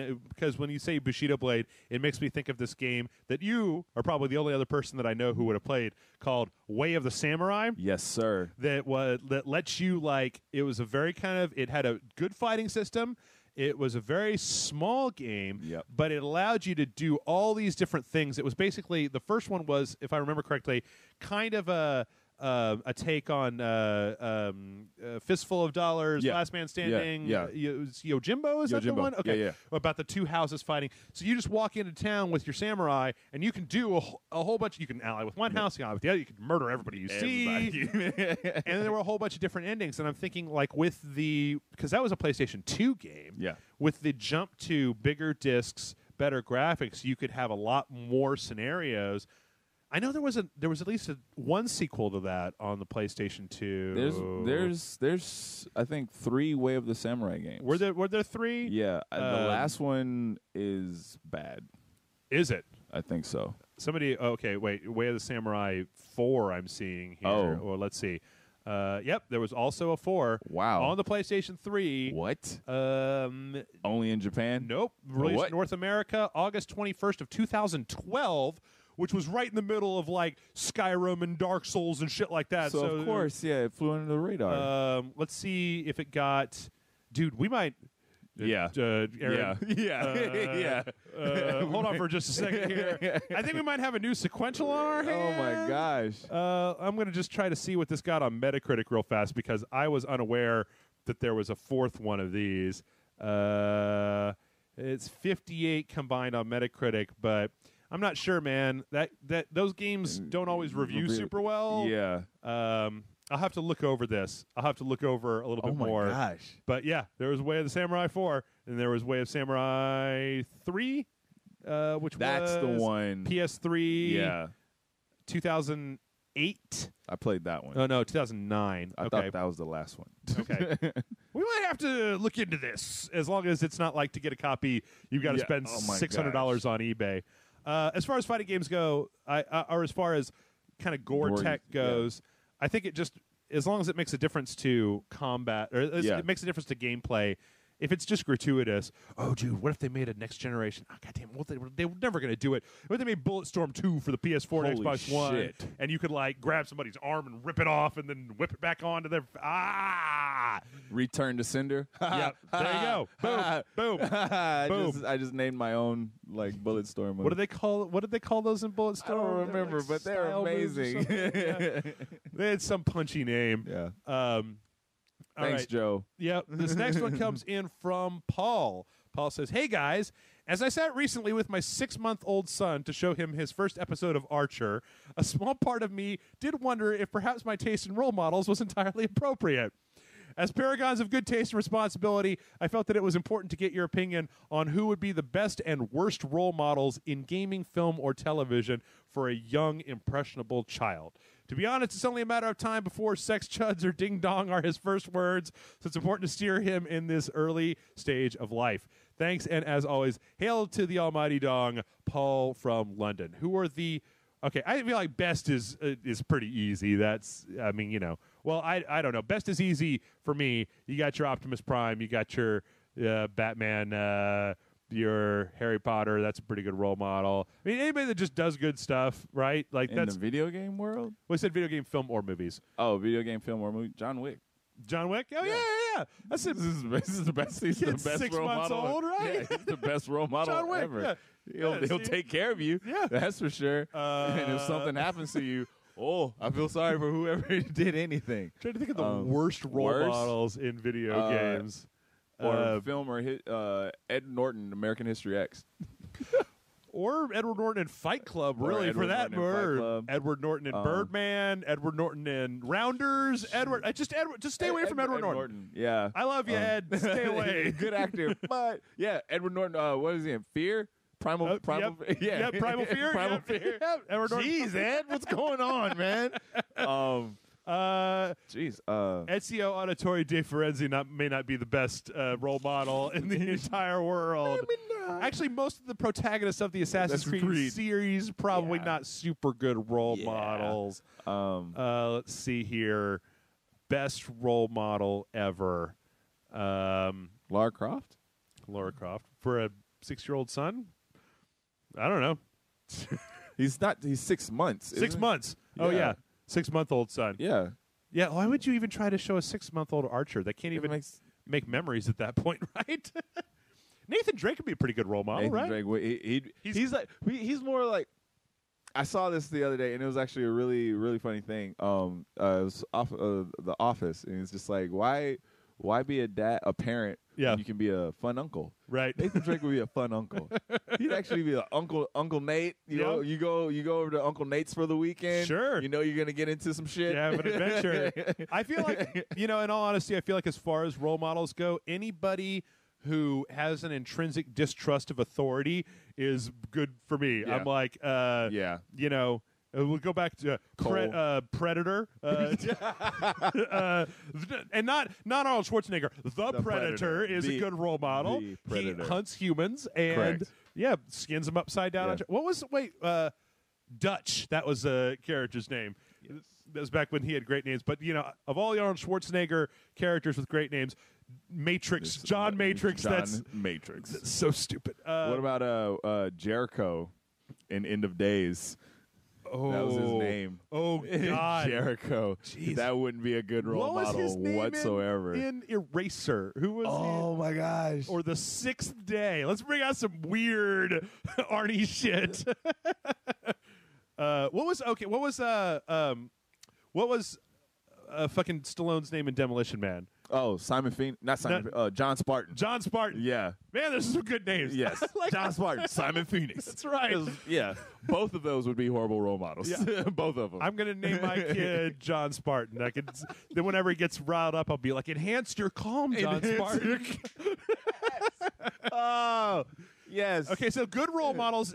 Dennis Leary in Demolition Man, obviously, is a good role model. Give you a rat burger. Yeah, rat burger. Uses his he wants to resources. do drugs, get drunk, smoke cigarettes, and eat rat. What's not a good role model about that? Of course, yeah. And he says, "Screw Taco Bell." So yeah. I'm with him. Yeah. Jeez, yeah. I'm still trying to think of bad role models. I mean, we talked last week. Somebody asked a question about bad protagonists, and I'm like, I hate that Yaiba guy from Ninja Gaiden. Yaiba. Oh, I hate him so much. The Origami Killer. The guy. Oh yeah. If you haven't played Heavy Rain yet, then I'm sorry, skip forward. Yeah, it's the PI guy. Yeah. No, he's not a very good role model. No, at all, because he goes after kids. That's fucked up. I was just trying to think of. Would anybody in your Metal Gear Solid world be bad? A bad role model? Yeah. Sure, man. There's tons of them. His body is infested with bees. That's a bad life decision. I'm gonna be a bee commando. That's horrible. Yeah, Raiden is a bad role model. Right. He is a whiny bitch. He is a whiny little son of a bitch. Yeah, he is. I played that game. Which one? 4? Revengeance. Oh, yeah, with Raiden. Yeah, yeah. He whines through that entire thing. Yeah. Tries to be cool. Yeah, when the robot dog has way better logic than he does. There's a problem. Ooh, I'll tell you who's a bad role model. I'll tell you who's a really shitty role model. And what's the main character in The Last of Us? Joel. Joel is a terrible role model. Yeah, and he has held up. Joel is one of my favorite examples where when we were playing The Last of Us on our sequential on Patreon, I tried to talk to people about this. Joel's a shitty person and kind of a murderer. We even talked about that when we played the remastered. Yeah. He's bad. And that ending, he's super triple bad. Yeah. Here's another one. Is I was playing the this is not super bad, but I was playing the Order 1886, and there's like 4 or 5 times in that game where they're like, we just need to sneak through here. These people, they don't know what's going on. They're not culpable. And within about 90 seconds, you're just stabbing them in the face and shooting them in the face. You're just going like, way to go, Galahad. Yeah, like maybe just use your sneakiness to sneak. Yeah. All right, I think we got enough role models out there. Hope that helps, Paul. Darth Vader, excellent role model. Yeah, yes, excellent he cares. Yep, he cares. Yep, he's just trying to make the universe a safer place. All right, this is a bit of a long one, so I'm gonna I might skip around a little bit or paraphrase. Go for it. So it says, "Hey, Jeff and Aaron. Today I have a few questions about the Fallout games. With the next installment of this awesome series hopefully being announced at E3, fingers crossed, fingers crossed, fingers crossed, I've been playing through the Fallout games and have a fun time revisiting some of my favorite games of all time. But even though I love the Fallout games, I can see their obvious flaws. So my first question is, if you could change 3 things in the next Fallout game, what would they be? For me, I would make more buildings open. Since both New Vegas and 3, there were a ton of buildings that were blocked by rubble that you can't explore. Also, I want to make the aliens a little bit more of a thing. I'm going to kind of skip over some of this stuff. Also, if you could pick an established franchise for Bethesda to make a Fallout or Elder Scrolls style game out of, what would it be? Personally, I'd love to see them make an Avengers or Justice League game. Seems a little odd. I love both, and there's a lack of both. But anyway, they could do a story where you're a new hero or villain trying to make it into the big league by building up street cred, by fighting common criminals or causing chaos, etc., etc. Even getting in the Avengers or Justice League in an event like Civil War or Injustice could break out. Heroes fighting heroes and villains fighting villains, forcing you to choose a side, maybe have a nemesis system like in Shadows of Mordor. Anyway, I'll stop since this could go on for a while. But anyway, Bethesda just has that progression system that made you feel like a regular guy barely able to survive confrontations at the start. But by the end, you could take on the world, and that, for me, would be essential in a superhero game. Anyway, thanks for reading my question and answering my previous one. Sorry for the long email. Keep being awesome. Signed, I'm just a noob. You were laughing there for a second. I do you want to share? DC Universe. Okay. What about the DC Universe? DC Universe Online? That's what he just... Oh, right. Yep. That's what he just... Yep. It's like DC Universe. Yep. I even played that, and it's because you start out as someone who can barely do anything, and you get amazing powers. Unfortunately, if you want to do more, you have to spend more money on the game. Right. Okay. Yeah. First, before we even go into the answer to this question, do you play Fallout? I have. Okay. I've played it before. Yeah. Fallout 3. Did you beat Fallout 3? No. The reason why is because I kept fucking dying. Oh, really? It was one of those games where my brother played it, and so I was just like, well, he's playing it so much, there must be something cool about it. And so the first time I played it, I had no fucking idea what I was doing. Okay. Got killed by the cockroaches. Okay. Like before you even got out of the vault. Yeah. And I was just like, fuck this game. Yeah. And then I was like, cool. Kill the cockroaches. I can get out of there. Got out of the vault. I'm walking around doing my thing and then going along. I love the whole targeting thing. The VAT system. Yeah, the VAT system. Got killed by like a radiated like rat, or I was just like, I wasn't getting killed by the people. Right. I was getting killed by things that like I was the just wildlife. Like, where the fuck is this coming from? And so let me ask you a question, because I think this might be the case. Did you try to make a melee-focused character? Yeah. Yeah. Maybe go back and try it with the guns. It would be different, but in Fallout 3, if I could change some things about the game, one of the things so in Fallout 3, I've told this before, I played, Steam keeps a record of how long you play games, which I think is terrible. I put something like 250 hours into Fallout 3, because I just play it over and over again. Right. But one of the things that they never did, as near as I can tell in Fallout 3, was in Fallout 3, when you go into the VAT system with a gun, you can target individual body parts. And just like that previous question, if you hit somebody in the eyes, right, which is the hardest one to hit, it will do critical damage, or you can hit them in the arm and make them drop their weapon. You could shoot the weapon out of their hands in some cases. Like, it's really... But when you do melee, it's just one thing. Yeah. It's just their whole body.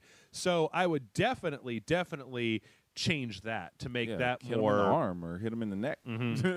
I had a friend who was playing Fallout 3, and he played it like it was a first-person shooter. Never used the VAT system once. And I was like, what, are you crazy? It's like, yeah, I just remapped the button and just zoomed in and shot people. I'm like, but that was the best part of the game, was the VAT system. Because the actual...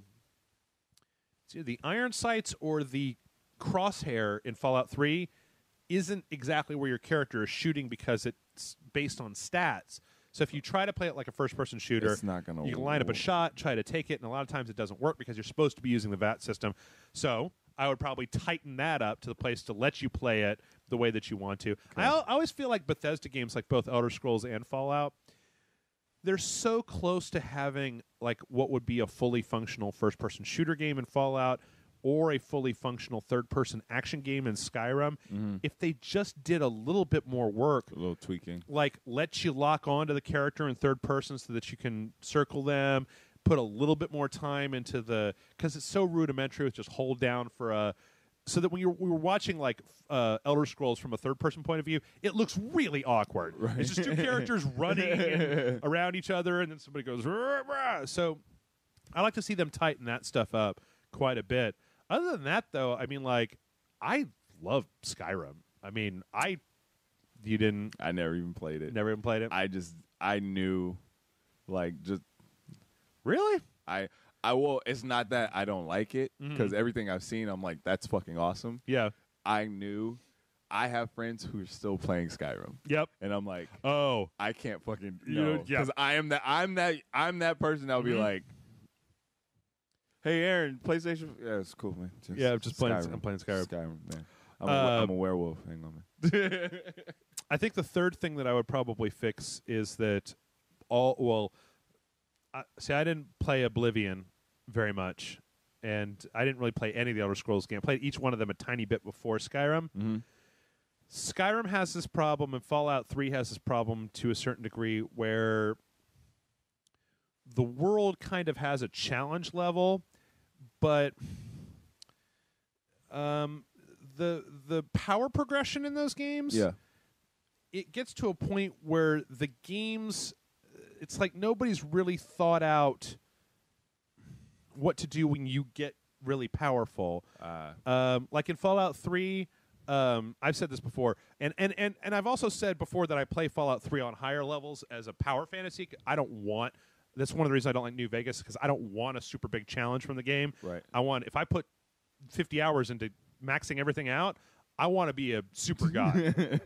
But it got to the point where I had 10 in every stat, 100 in every skill, and a series of perks that were to the point where the only way for the game to even remotely be a challenge for me was I had to shed every piece of equipment and go out into the wasteland naked.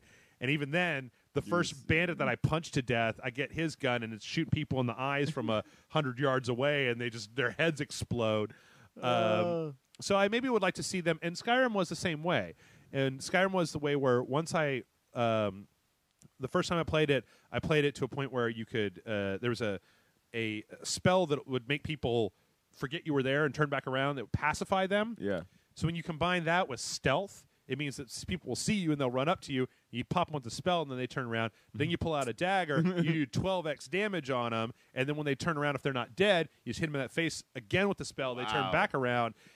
It gets super easy after a while. So I'd like for them to focus more on what happens at higher levels, up the difficulty, or at least to make parts of their world that are made to be a challenge to really high-level characters. Or if they're going to put DLC in the game, to put DLC in the game that's for people that have already played the game up to a super high level.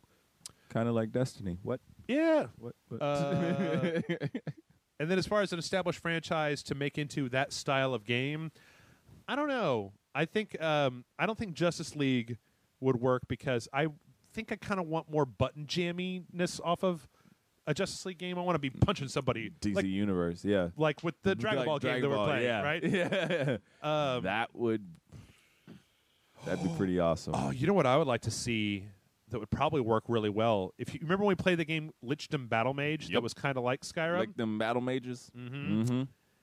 Harry Potter world with that level of openness and quest giving and able to make your character, like if you could spec different magics in different ways. So Harry Potter and maybe like the Deathly Hallows region. Yeah. Because early Harry Potter, you just stuck at the school. You know what? You know what I would do if I was going to do that?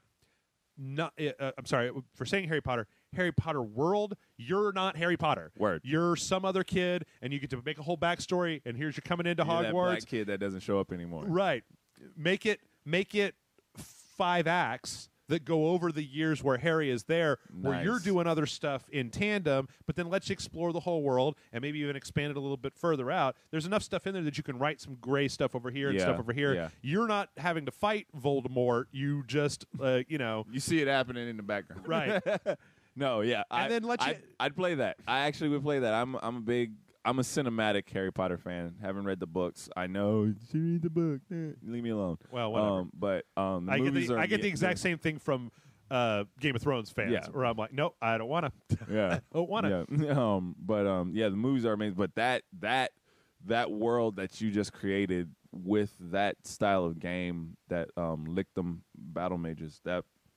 I mean, it would be cool because there's plenty of items in the Harry Potter world, right? There's plenty of, like, instead of specking, you could spec for, like in Skyrim, you spec for warrior, mage, thief, you could. I mean, like they've got the goddamn sword of Gryffindor and stuff like that. You could do that. And then if you look at something like Fallout New Vegas, where they have a whole faction alliance system, that could be what house Different you're school, in. yeah.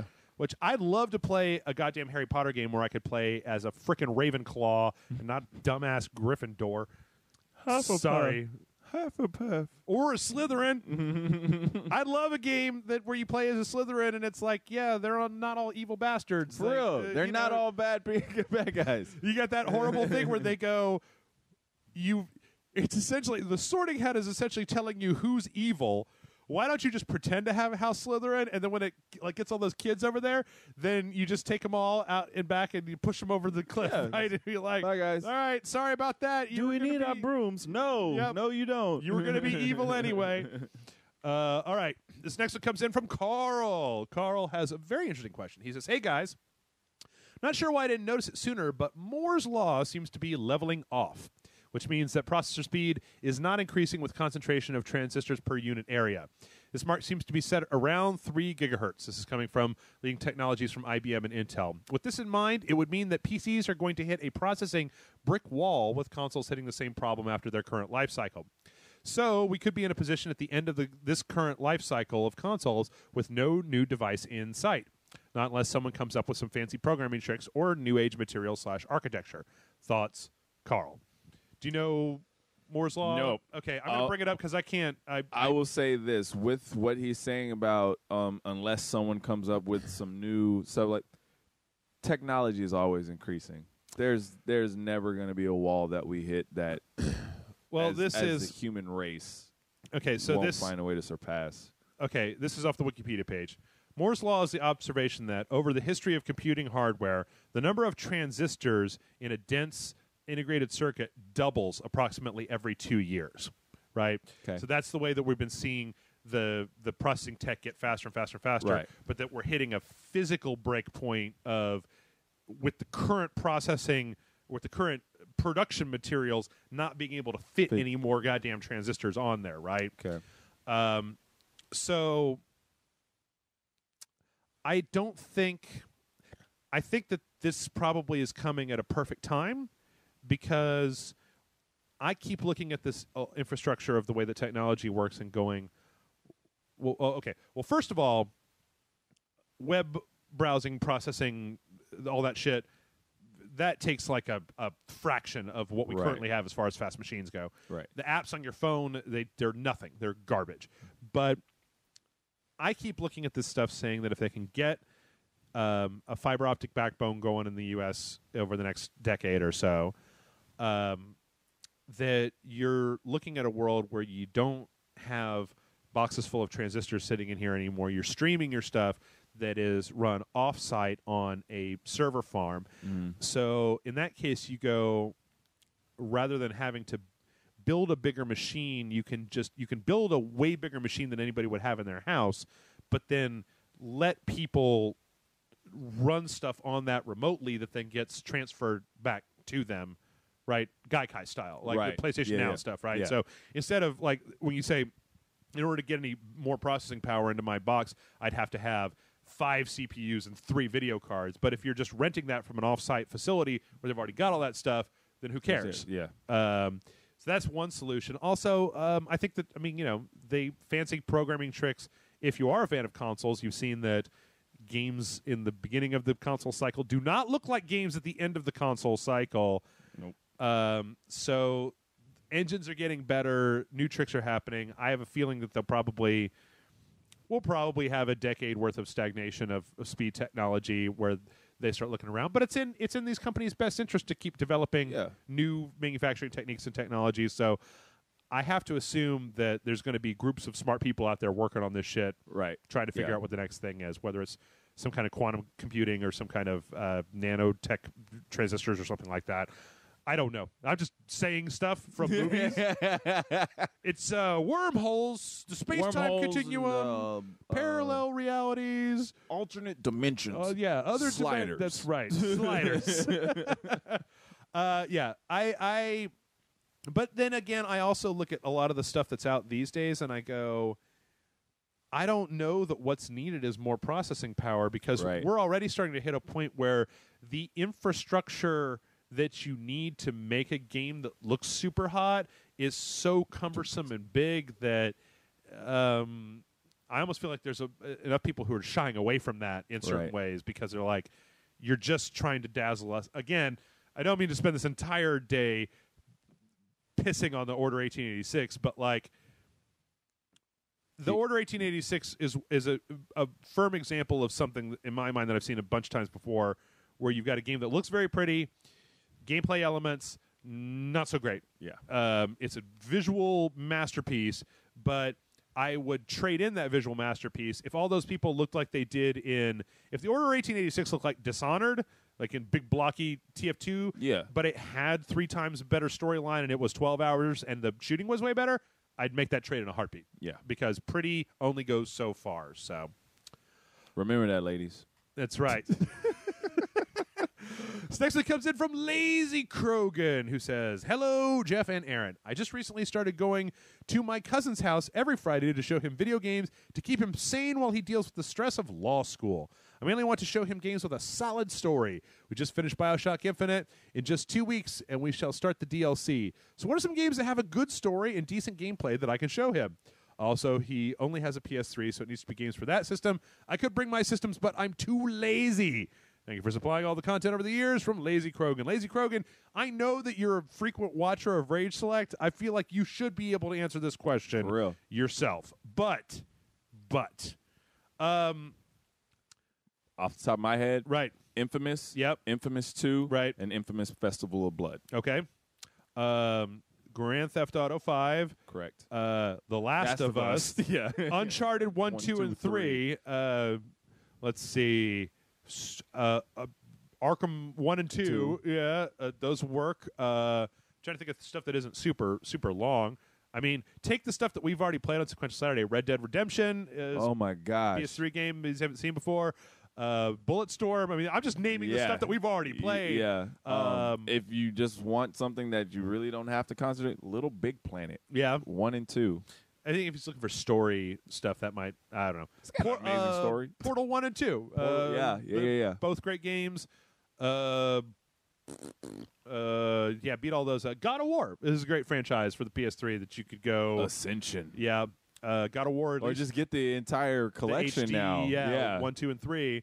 And 1, 2, 3, the HD bumped up version of Chains of Olympus. Oh yeah. The so it's like ones. the 5. It's like 5 total. Yeah, I don't know. I would probably. Yeah, I'd probably just stick didn't with like 1, those, 2, and but, 3. yeah. But I think that's enough. Yeah. I'm trying to think of other PlayStation 3. I'll tell you what. A lot of those PS3 Ratchet and Clank games are fun. And they've got a fun story. Yep. They're not exactly super deep. If you do want to get weird with it, I mean, they've got the HD Metal Gear Solid collection that has 2, 3, and Peace Walker, and then 4 is out there as well. And there's that one where you can get a code for 1 as well as all the rest of those games for like $30 or something. Resident Evil. Did they put out 4 on the HD on the PS3? I think. Did they? I think they Maybe did. for download? Yeah, I think they did as a download title. And then, that's not even getting into download. Yeah. Braid, Limbo, Bastion. There's plenty of stuff out there that works for that. Yeah.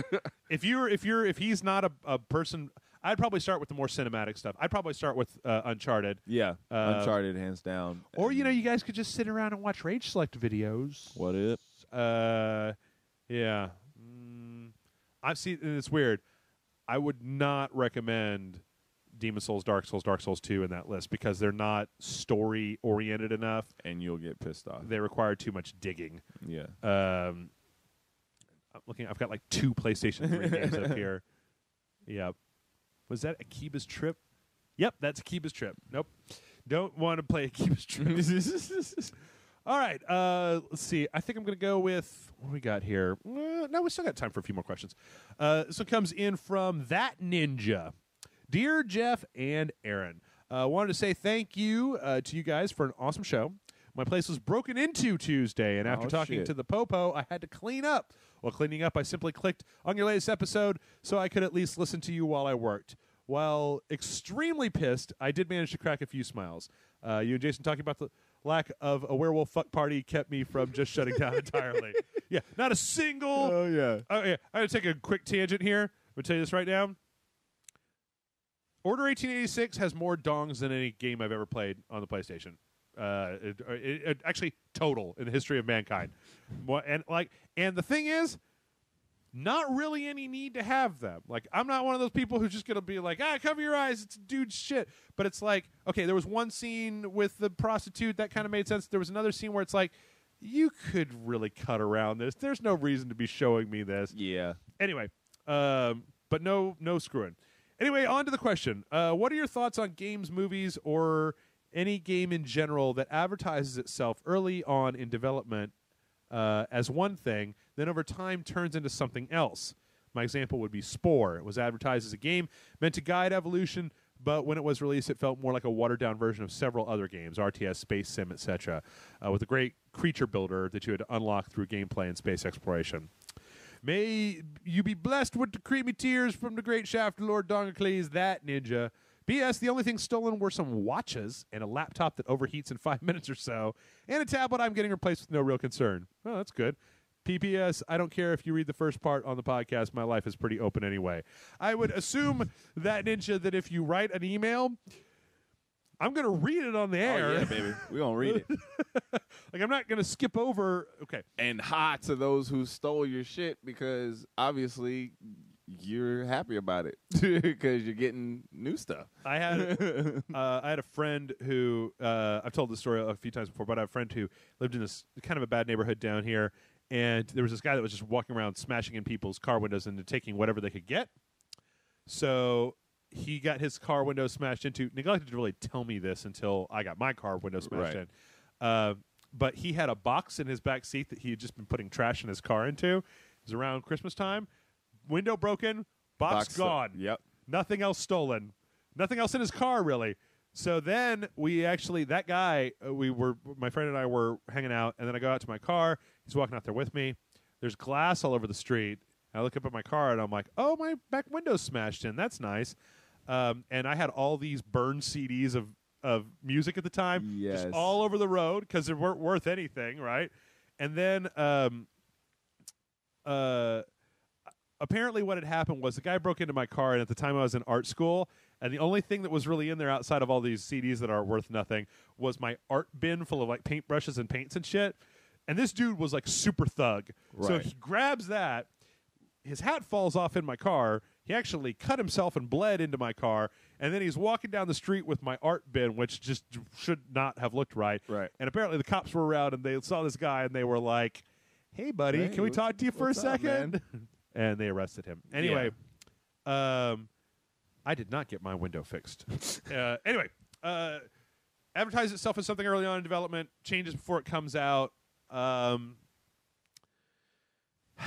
don't know. It's kind of the nature of the beast. I mean, when you start early on in development, I know that Peter Molyneux is pretty shitty about making grandiose claims when he first thinks of a game. There's a story I didn't run a few weeks ago that was like that poor guy who got to the middle of you remember there was a phone game that was a square, where you were people were unlocking sides of the square, and then whoever got to the middle first got a thing, and it was Peter Molyneux, and he was like, you get to be a god and goddess, and apparently goddess is such a messed up development piece of shit right now that the kid's like, it's been 2 years since that happened. Haven't gotten shit. I don't know. I can't think of, let's see. I can think of times when developers intentionally don't tell you something about a game. I mean, anytime there's a real serious bait and switch, I guess I feel a little burned. I don't know. Do you have any strong feelings about this one way or the other? I really don't, because I'm pretty selective on what I get, and like I make sure if it's a game that I really, really want to get, I research the shit out of it. So I guess at this point, I don't trust anything until the game is out, reviews are out, a demo's out, or something, right? I just don't trust it because you can make a trailer look great for anything. Like I'm actually about to go pre-order Street Fighter 5 just so I can get beta access because like I see all these videos and I see like gameplay getting smoother, but at the same time, I'm like, you can mess up Street Fighter. Oh yeah, It's like Sure. they did make a 3D version of it. It was pretty bad. And so it's one of those things where I'm pretty like hands-on. Like I need to know what's going to happen. I need to see a video. I need to like when we played Dragon Ball Z, like I was last night I watched a video about it because I was just like, I'm pretty skeptical on Dragon Ball games because I've seen some in the past. I haven't played them, but they just seem just so like, blah. And so I watched the video of it, and I was just like, I think I'm gonna like this one. yeah. And so then finally getting the hands-on of it, I was like, this is really cool. Yeah, it's I tell this story that a long time ago when the first video for Watch Dogs came out, I was not jumping out of my seat with excitement. Right. And it's because this thing has happened to me where you see a trailer, the game looks great, you play the game, it's not very good. Right. I know that's not exactly what he's talking about, but for me, I kind of consider anything before I've got the game in my hot little hands to be suspect. Right. Like I don't just say, well, it's a lie, obviously. I mean, but like for all I know, Bloodborne could be garbage. It could. I don't think it's going to be, but it could. I mean, I was somewhat disappointed in Dark Souls 2 when I originally started playing it. So I think for me, it's just an idea of like, if a game, I've never known of a thing where a game developer was like, check out our hot new FPS. Oh, no, I do remember one thing. I don't think this was a change in development, but when Brutal Legend, all of the marketing for that was a third-person action game, and then it had those weird RTS elements in it. That's not a good move, right? Even for Tim Schafer. Yeah. Yeah. So I just don't believe it before it comes out. That's really the way to go. All right. Next one comes in from Yeti13. Hello, Jeff and Aaron. Yeti13 here. Patron and fan since the days a crazy 6-foot cat burned an old woman and took her clothes. With a quick question. I have been recently rewatching your Dark Souls 2 playthrough in anticipation for the re-jump back in. I just passed the part where you talked about the patch that heavily nerfed lightning. I surmise that they did that for PvP balancing, but it affected your experience with the single-player component of the game. The same thing happened to me with the original Rome Total War, where patch 1.5 nerfed everything I loved about the single-player for balance in the multiplayer. Do you believe the developers should do this, especially way after the game comes out and players have established play styles? Praise the dong, ding dong, dongacles, dong, ding dong, dong, and all that jazz. Thank you for answering my question, Yeti13. It would have been better if you said all that jizz, but that's just me. Sorry. Yep. I was on that episode. Yeah? Yeah, when you were talking about nerfing lightning. Oh, yeah. No, it happened. Awesome. That was awesome. The thing is that, I mean, for me, it was overpowered. Yeah. It's just, it was the way that I established that I wanted to play the game, and so when they changed it, I had to kind of go back and rethink everything. Yeah. Which, in all honesty, is not a bad thing. It's just, when it happens, it's really jarring, especially because I was doing a playthrough where I was practicing, right? Right. I understand doing balance changes. I think I understand it less in... Actually, I can't think of it. I was going to say less in a single-player game. That's the problem with Dark Souls is that anything you do, because a single-player and multiplayer are the same thing, if you change something for multiplayer balance, it has to reflect the single-player game. Whereas like StarCraft 2, they make serious changes to the multiplayer side of the game because it's now very disconnected from single-player. They just did the same thing with Destiny. Did they? They did complete weapon rebalancing for the multiplayer. Okay. Because single player, it really doesn't. It didn't carry over to the single player? It doesn't matter in the single player. Oh, okay. Because like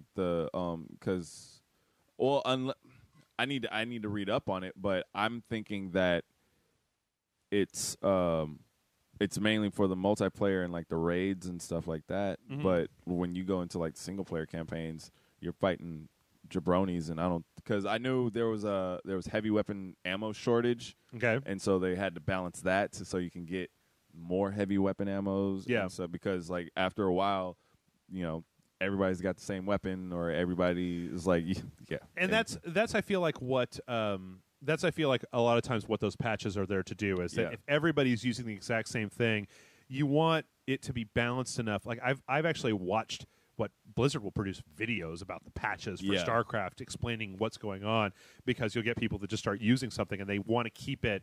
I mean, at its heart, any game that has a multiplayer component, you want to keep it at a level where everybody feels different, but all of the things are viable, because if it's just one class that stands out and everybody's playing that, well, that's boring. You know, it's like when you play an MMO and it's just like everybody wants to be this one DPS because it's super overpowered.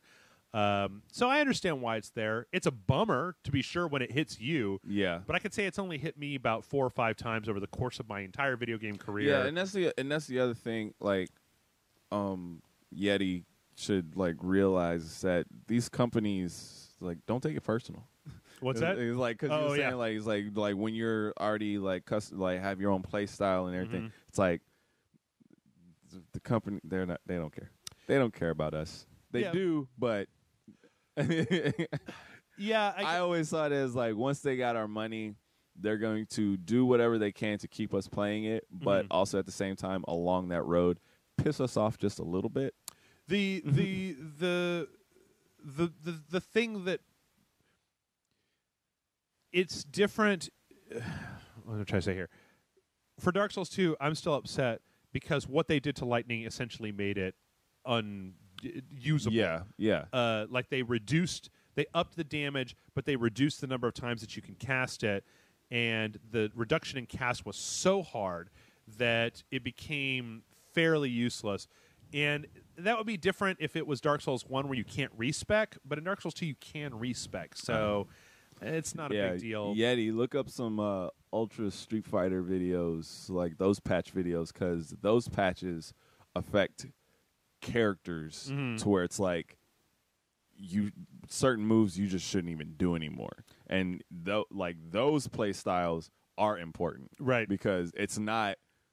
I don't know anybody who still plays the single player of a fighting game, right? Because those are meant to be multiplayer. So it's like if you going up against a character, you're like you know, the fireball's useless now, but that's the go-to move, right? And so it's like, I can't throw this move anymore. So it's one of those things like when it hits. When it hits you, it's rough. Yeah, it's really rough. It really pisses you off. Yeah, it really pisses you off. But like, you know, if it doesn't hit you, or if it comes later, then like you just got to roll with it. Yeah, and in a large way, like for the example that he made of Dark Souls 2, that forced me to try out like 5 or 6 different things and to adapt my play style. And that's fine. That's great. Because before I could just hide behind this one power, right? Get on with my life. All right, last question here comes from Martin from Denmark, and he says, "Ahoy, Jeff and Aaron. I've got an answer to those people who want an entire movie done in CG and also think a video game movie would have had a better chance of success if it was done by the actual video game studios. The answer can be spelled out in 5 words. Read them out loud, Jeff. Final Fantasy, The Spirits Within. And to prove my point, those I've mentioned this title to have no idea of what this film is. Do you agree with my statement? Do you think we'll ever see an attempt like this one again, and would it succeed? Skal Martin from Denmark. Okay, there's a lot of things wrong with this question. Do you know them? Was it a question? It was, well, it wasn't. I guess the question was, do you agree with my statement? Do you think we'll ever see an attempt like this one again, and would it succeed? Of a movie completely done in CGI? No, of a movie done by a game studio in CGI for big budget release, because that's what Final Fantasy Spirits Within was. Correct. Okay, big budget release. Right. So that's the key. There's a couple things to point out here. One, will we see it again? We already are. Yeah. Because Ratchet & Clank comes out this year. Yep. And that's made by that studio. 2, Final Fantasy Spirits Within. Okay, first of all, Final Fantasy Spirits Within, I don't think Final Fantasy Spirits Within is as bad as people make it out to be. It's not. It's not great, okay? It's definitely not super great. But people are just like, oh, my God, I got eye cancer. It's like, I should quit being so dramatic, you drama queen. I got eye cancer. Yeah, there's bad Uncanny Valley problems. And the other thing to remember about Final Fantasy Spirits Within, something that I don't think I can think of a single other example for, Final Fantasy Spirits Within has no connection to a Final Fantasy game. I mean, they've got Sid and they've got crystals, but was there maybe a chocobo or something in there, like in a long shot or something, but it wasn't related to any of the Final Fantasy. Now, on the other hand, Final Fantasy Advent Children was related to Final Fantasy VII, and I thought that was great. It was amazing. I thought it was really fun. But it wasn't big budget. Because as soon as because I didn't hear the big budget thing. Because I don't think he said. Well, even if it isn't big, just movie in general. Yeah. Look up every single Resident Evil movie. Yeah. Yep. Those are amazing. I've seen a couple of them that were. The action is ridiculous. Okay. That's all I'm saying. Yep, The action is like, to me, I'm like, yes. Yeah. Unfortunately, the game director, or I forget, that's where he wanted the games to start going, along with the live action and what they were producing for the CGI. Right. They wanted the games to start go that way, which was a big problem because we like the slow shuffling zombies, shoot them in the leg, shoot them in the face, dogs chasing us. But those CGI movies, fuck balls. I was just like, I'm watching an amazing horror action movie. Yeah. And I was just like, they need to keep these going. They need to keep them going. Especially the last one. I can't remember what the last one was called. It was like Damnation or something like that. Let's see. Let's see if I can find a listing here of stuff. But in any case, Final Fantasy Spirits Within was a bad idea. Yes. Right? Yes. Because it was taking a franchise that, I mean, I feel like that was when they were coming off of Final Fantasy 7 and 8, right? Yeah. But this was before, like, if they had made Advent Children and put that out in theaters around that time, game would have been changed. Oh man, everything would have been different. Also, there's some action sequences in Final Fantasy Advent Children that I thought were incredible. I mean, the Omni Slash, motorcycles turning around in different directions. Yeah. It's ridiculous. Tifa in the church, awesome, totally ridiculous, completely awesome at the same time. Yes. But Final Fantasy Spirits Within, it was touted. They spent so much money on it. It shut the studio down. I mean, that was the Square movie studio that they created was bankrupt by that one movie. It's like, hey, you're open. Hey, you're closed. Yep. So let's see here. I'm trying to think. This is theatrically released video game movies. Boom. Dungeon Siege, Max Payne, Agent 47. Did you see that Agent 47 trailer? Yeah. Looks pretty cool, right? I'm excited. Originally, it was supposed to be Paul Walker. Oh, yeah, I remember that. Yeah. Nope. I'm trying to find anything that is. I see Splinter Cell on there. They're still talking about that. They're still talking about that. Come on. Here's the Gran Turismo movie. Get out of here. Cars. Yeah. That's all it is. Cars. Look at Cars. The Disney movie, Cars. I don't have a good list here. I don't have a really good list here. But the thing is that I feel that, again, as I've said so many times, I don't want to see game companies make movies. Nope. And I don't want to see movie companies making video games. There needs to be collaboration for them to understand what people like about the games and the game universes, and then use that to make movies based on that. Correct. I don't want to see a movie based on. I mean, I watched Tomb Raider, and it wasn't the worst thing. It didn't give me eye cancer, right? But I think that, like, here's a perfect example. I would be willing right now to go kickstart a project for Blizzard to take Overwatch and make it into a 30-minute TV show. I mean, they established character, world, and a whole storyline just that fast. The 5-minute short of Overwatch was better than Big Hero 6, in my opinion. Like, I preferred that. I am salty that Lego Movie didn't get even in that category. I don't even want to talk. I don't even want. Okay, but I think I sat there with my girlfriend, watched the Oscars on Fast Forward, and I was just like, I'm an actor. Yeah. And I was just like, and some people have given me shit for saying this, and those are people who it just hasn't hit them yet. Yeah. But a long time ago, I decided that I didn't give a shit if I won an Oscar or not. or if I even got nominated. Nor should you. And so and it's just one of those things because one, things that don't get nominated that need to get nominated, and things get nominated that shouldn't be fucking nominated, and then things win that definitely shouldn't win. And I'm not even talking about this recent. I'm talking about like I go back in the past, and it's just one of those things that's just it's just ridiculous to me. But yes. it's a very look. If you want to play people at home, if you want to play my little game, play my little game.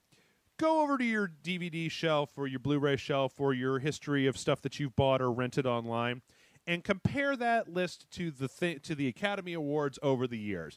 Because I'm not going to sit here and tell you like Gladiator is a shitty movie, but the year that came out, there were so many other movies that I cared about more than that. Like last year, I watched Guardians of the Galaxy and Winter Soldier way more times. I had to go look up what half the things that won awards were. Like I didn't even know.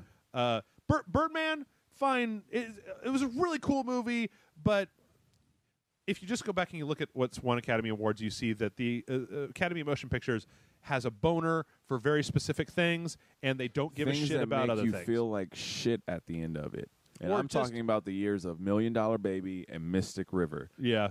Fuck all that.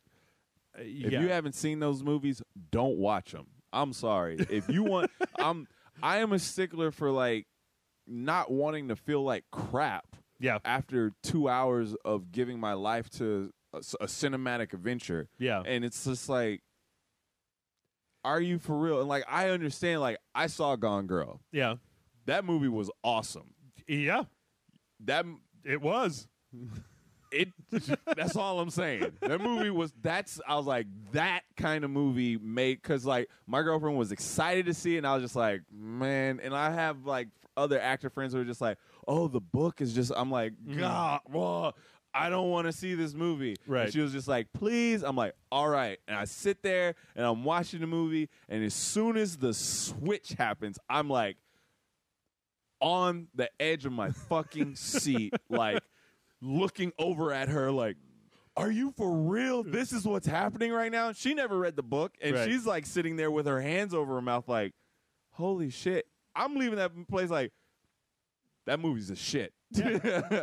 So go see that movie. Well, that was Gone Girl, as far as I'm concerned, wasn't last year. Didn't they give Argo a bunch of stuff last year? Gone Girl was a way better movie than Argo.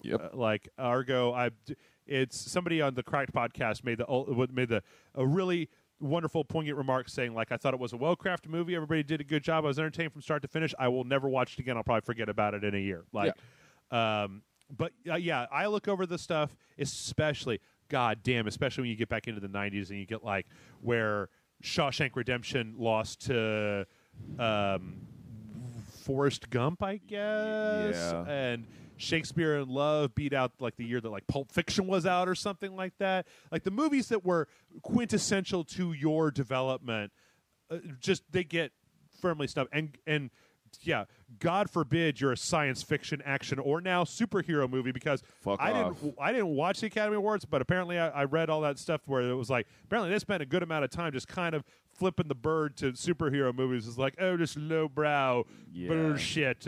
Where James Gunn comes out and he's like, if you think that me and the Russo brothers or Joss Whedon don't give a fuck about our art when we're making these movies, you probably don't deserve to be giving out awards to anybody. Yeah, for real. Anyway, that got off on a little bit of a tangent. Well, that's our last question. Thank you, Aaron, so much for coming on the show. Thank you for having me. Yeah.